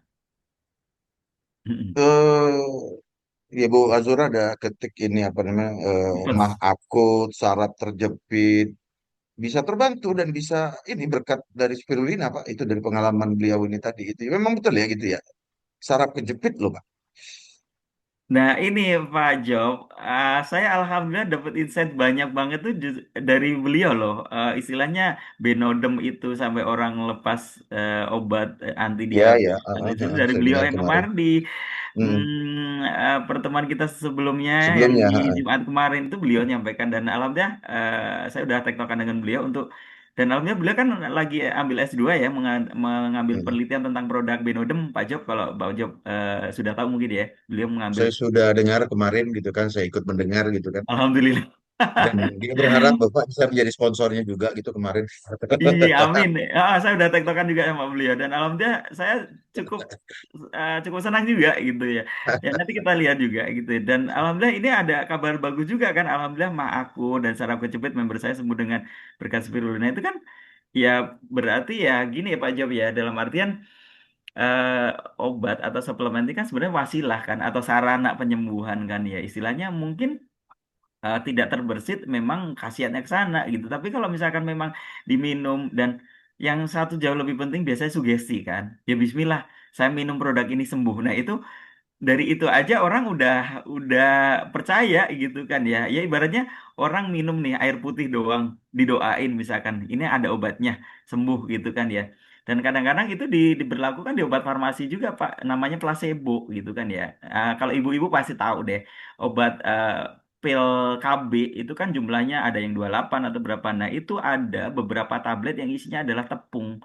Karena kenapa? Istilahnya di situ biar ibu-ibu nggak lupa kan minum obat itu secara rutin, tabletnya tiap hari gitu. Tapi kan ada dimulai dari kan ada rutenya tuh, ada garis panahnya yang kita ikuti. Nah itu ada placebonya. Karena sugestinya nanti jangan sampai lupa minum obat itu, kemudian memang ada yang memang tidak diinginkan gitu kan ya. Demikian juga dengan minum suplemen ini Pak Job. Kalau misalkan yang disampaikan oleh Ibu Grandmaster kita, Ibu Azura seperti itu ya. Kalau menurut saya justru berpikiran bahwa tim ibu ini luar biasa. Mungkin apa ya bisa memberikan semangat kesembuhan ya Pak ya. Dalam artian kalau orang sakit itu jangan ditakut-takutin justru ya istilahnya. Oh Bapak ini tinggal umurnya berapa hari lagi misalkan. Atau misalkan oh penyakit ini nggak bisa sembuh gitu. Tapi Ibu Azura dan tim mungkin melakukan sebaliknya. Ibu Sarah Kojepitnya bisa sembuh dengan minum obat ini. Nah itu orang kan otomatis udah oh iya coba deh Bu kita minum lah itu sugestinya udah muncul tuh bisa dipastikan kalau 100% percaya ya udah bismillah aja gitu kan ya tinggal tinggal bismillahnya dan kalau kita yakin gitu kan ya apa sih nggak bisa sembuh gitu dan bahkan kalau kita orang Islam dan percaya bahwa semua penyakit itu kan ada obatnya Ada obatnya. dari manapun gitu kecuali satu kan Pak kematian doang yang nggak ada Matian. obatnya gitu kita harus percaya itu dan banyak kok orang yang kanker sampai stadium 4 udah divonis meninggoy gitu ibaratnya itu sembuh juga banyak gitu. Atau misalkan oh dikatakan oh nanti umurnya tinggal 3 bulan lagi, pasiennya hidup bertahun-tahun malah yang ngomong malah udah nggak ada gitu kan ada juga ya seperti itu. Jadi intinya kekuatan doa juga. Mungkin kalau saya mungkin yang disampaikan Ibu Azura dan tim itu afirmasi positif bahwa Ibu bisa sembuh, Bapak bisa sembuh, sembuh, sembuh, sembuh. Nah, itu yang justru mungkin para mitra Basu atau yang harus kita lakukan gitu bahwa jangan apa ya overthinking apa-apa bahasa anak zaman sekarang ya istilahnya membebani oh ini nggak bisa disembuhkan oh ini tidak bakalan lama gitu kan ya hidupnya segala rupa itu hindari kata-kata seperti itu. Justru yang harus dibangun adalah sembuh ya Pak waktu sebulan lagi harus sembuh 2 bulan lagi harus sehat gitu misalkan ya seperti itu jadi aura positif untuk sembuh, kemudian membangun image atau mindset yang memang, oh aku bisa sembuh, kita bisa sembuh, kita semuanya akan sehat itu yang menurut saya sih jauh lebih penting ya. Jadi dampak psikologis itu yang saya nggak bisa bayangkan sih sampai yang Ibu sampaikan ada saraf kejepit, ada yang Ya kemarin itu lepas dia. obat segala rupa itu ya di luar ekspektasi kami karena kan kami anggap ya memang kalau obat tradisional itu memang obat gitu kan, tapi sama yang punya otoritas kan biasanya labelnya hanya bisa membantu menyembuhkan, bisa membantu mengurangi seperti itu sih intinya ya. Tidak membantu menyembuhkan. Kalau menyembuhkan kan nggak boleh ya untuk obat Ya, tradisional ya. Membantu mengurangi, membantu mengurangi. meredakan, membantu seperti itu hanya membantu aja. Jadi jamu ini yang usianya udah ratusan tahun atau ribuan tahun ini hanya sebagai pembantu. Yang menyembuhkan adalah obat sebelah. Itu tadi kita tidak membangun narasi kontradiktif nggak ya Pak Jo? Tapi yang Ya, istilahnya beredar di masyarakat kita itu seperti itu. Kita ya, tidak pengen itu menjas juga enggak. Tapi intinya kadang-kadang kita yang ya kita eh, dan alhamdulillah saya yakin Mitra Basu ini punya tanggung jawab penuh gitu kan ya untuk mengawal apa customer-customer yang memakai produknya itu biar istilahnya mendapatkan manfaat yang sepenuhnya gitu kan ya istilahnya ya sesuai gitu kan dengan harapan gitu ya kalau misalkan memang untuk kesembuhan ya memang benar-benar sembuh untuk ngurangin gejala penyakit ya benar-benar berkurang gitu seperti yang dituturkan Ibu Azura ini benar-benar kalau menurut saya sih ya di luar ekspektasi kami semua sih mungkin mitra-mitra bakso yang lain juga ya monggo aja lah kalau misalkan itu ditelepon aja kalau saya sih percaya gitu ya, ya, nggak ngadi-ngadi lah anak bahasa anak zaman sekarang gitu. ya, ya, ya, ya, ya. Iya betul. Mah akut pun bisa terbantu. Terus kebanyakan minum obat herbal kayak gini ada pengaruh nggak, apa namanya, kepada ginjal, Pak? Nah, biasanya kalau misalkan dosisnya berlebihan, kemudian fungsi ginjalnya sudah menurun atau tinggal berapa persen, itu kan ngaruh ya Pak ya secara tidak langsung karena memberatkan fungsi ginjal itu aja. Tapi kalau misalkan Mojin selama fungsi ginjal baik-baik saja, fine-fine saja, nggak ada masalah gitu kan ya. Kayak kita yang sehat-sehat ini mau misalkan dan istilahnya kalau overdosis pun nggak sampai menimbulkan kalau di farmasi kan ada lethal dosis ya yang menyebabkan kematian lah gitu. Kalau di herbal kan nggak saya belum belum dengar tuh orang mati gara-gara minum jamu itu aja sih percaya saya.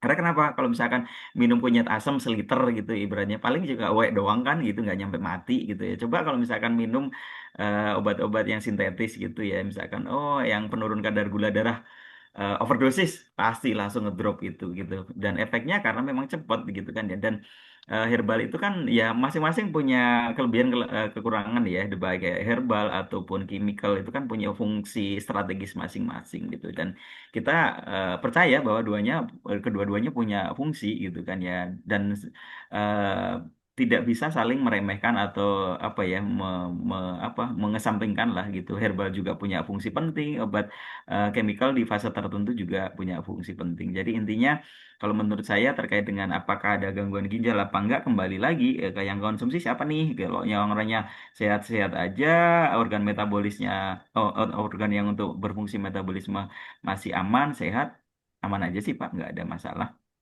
gitu. Ya ini tadi tanya teroid, tadi kan teroid juga kurang lebih sama kayak benjolan dan lain-lain bisa ya terbantu ya. Oke.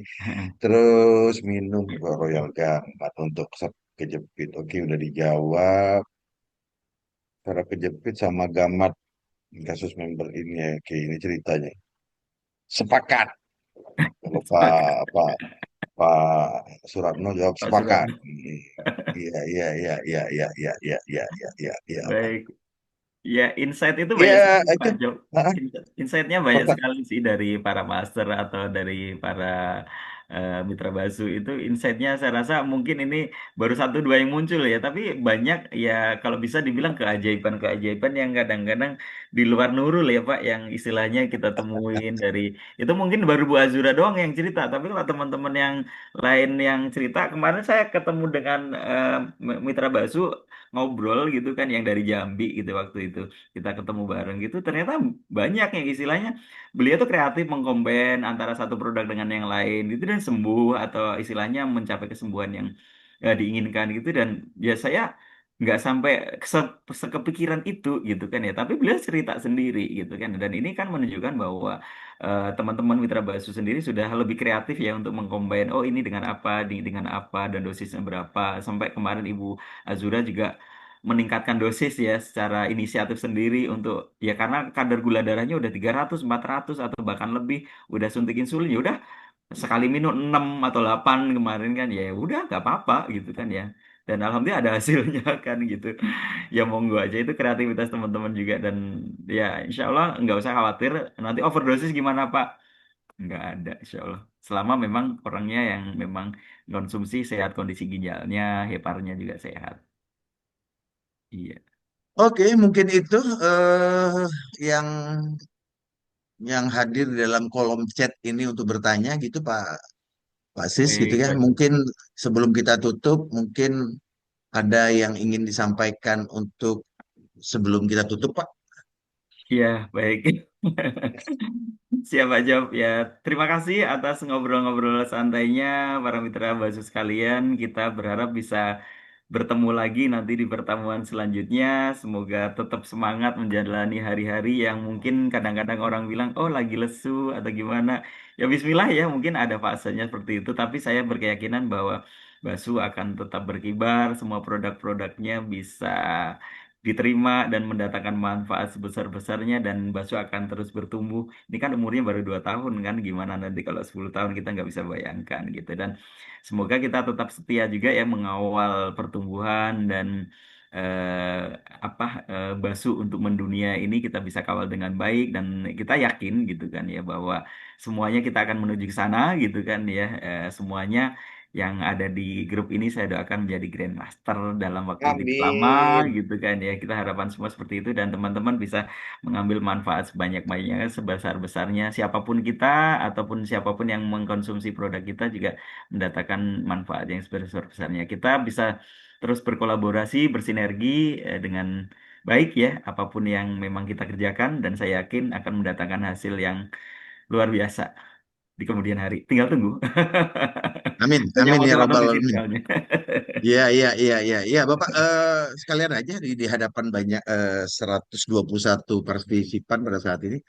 Kira-kira kan karena kan memang dari tempat Bapak yang kami ketahui, yang saya tahu itu kan bahwa memang ada beberapa lagi produk yang mungkin hari ini pernah dulu kita sampaikan ataupun apa. Kira-kira kesediaan waktu Pak Sis untuk bisa kembali hadir di Jumat malam seperti ini kapan kira-kira Pak? Langsung saya Monggo, tagih aja di silakan Pak Job. Ya, misalkan sebulan 2 kali itu untuk refresh gitu. Tapi izin ya teman-teman jangan sampai bosan. Pak Sis mau coba-coba gitu dong. Ngapain sih gitu? Monggo ya, aja. Atau nanti kan ngobrolnya bisa meluas kemana-mana ya. iya. Nggak, karena chat ini juga masuk Pak. Selain saya baca chat di situ masuk juga di langsung japri saya gitu kan. Iya. Berharap bisa bisa lagi Pak Sis bawakan lain yang ada gitu loh. Karena Oh saya iya, tahu gitu kayak seperti itu. baik, bisa Pak Job dalam artian tidak hanya yang live pada saat sekarang, pada waktu mungkin teman-teman mitra Baksu menerima apa pertanyaan-pertanyaan atau ketemu dengan case-case di lapangan itu mungkin diarsipkan atau didokumentasikan nanti akan kita bahas tersendiri itu monggo aja sih Pak Job itu juga masih bisa gitu kan apapun konteks pertanyaannya memang terkait produk atau misalkan di luar itu tapi ada kemungkinan bisa kita obrolkan bareng gitu monggo aja sih kita juga leluasa ya mungkin sementara sebulan 2 kali atau 3 kali monggo aja nanti tinggal melihat momen ya Pak tapi intinya paling nggak seminggu sebelumnya kami diinfokan karena kadang-kadang di Siap. akhir pekan saya juga ada jadwal juga gitu ya. Tapi Iya, yang iya, jelas kalau iya. masih sekitar hari Jumat itu masih aman sih, atau misalkan malam Jumat gitu. Iya, siap, siap, siap, siap, siap, Iya. siap, siap. Baik. Oke, Bapak dan Ibu, mungkin pada malam hari ini kita rasa cukup gitu ya. Baik. Apa namanya pertemuan kita pada malam hari ini gitu kan. Terima kasih Pak Sis atas segala Sama-sama, penjelasannya. Pak Jo. Karena saya merasa puas sekali kalau saya Pak Sis yang cerita gitu, maksudnya menjelaskan gitu kan. Cerita ngalor Kayaknya ngidul Pak Jo. bukan ngalor ngidul ya Pak, ngerasa itu dapat sesuatu gitu loh kan seperti itu. Gitu, Bapak Baik. dan Ibu, terima kasih Pak Sis, Sama-sama. terima kasih atas Sehat sukses selalu Pak waktunya Jo pada dan malam hari mitra ini. kasih semua di seluruh dunia. Iya. Monggo. Baik. Terima kasih sekali lagi ya kepada teman-teman. Hari ini kita telah mendapatkan banyak sekali tambahan wawasan bagi kita untuk mengenai masalah spirulina khususnya. Juga ada beberapa produk lain yang tadi sempat disinggung gitu kan. Terima kasih atas kehadiran Anda. Kami berharap bahwa memang ini akan bisa menjadi apa nih? Thank you Pak Joko. Oke. Menjadi bekal kita untuk menjadi sesuatu pegangan lah untuk kita menyampaikan kepada ini. Dan testimoni-testimoni yang barusan tadi kita dengar juga dengan apa yang telah disampaikan juga ada Lipasis, mudah-mudahan bisa menjadi sebuah penguat bagi kita untuk terus melakukan yang terbaik Amin. saat ini di Basu. Oke, Bapak dan Ibu, terima Ya, kasih. Akhir kata dari kami, mohon maaf apabila ada kekurangan gitu kan. sama-sama Terima Pak Jo. kasih sekali lagi. Ada Bu Azura, ada Pak Ratno, saya lihat tadi dan belum sempat lagi membuka yang lain. Karena memang hari ini tugas saya sambil pencet slide gitu ya. Jadi tidak sempat melihat yang Mohon izin lain. ya, merepotkan Pak Jo. Gak apa-apa, Bapak, gak apa-apa. Oke, terima kasih sekali lagi ya. Akhir kata dari kami, Sama-sama. eh apa namanya? Wabillahi taufiq wal hidayah. Assalamualaikum warahmatullahi wabarakatuh. Sukses selalu Waalaikumsalam buat Anda. warahmatullahi wabarakatuh. Mohon maaf bila ada salah-salah kata. Assalamualaikum. Mohon izin lab. Waalaikumsalam.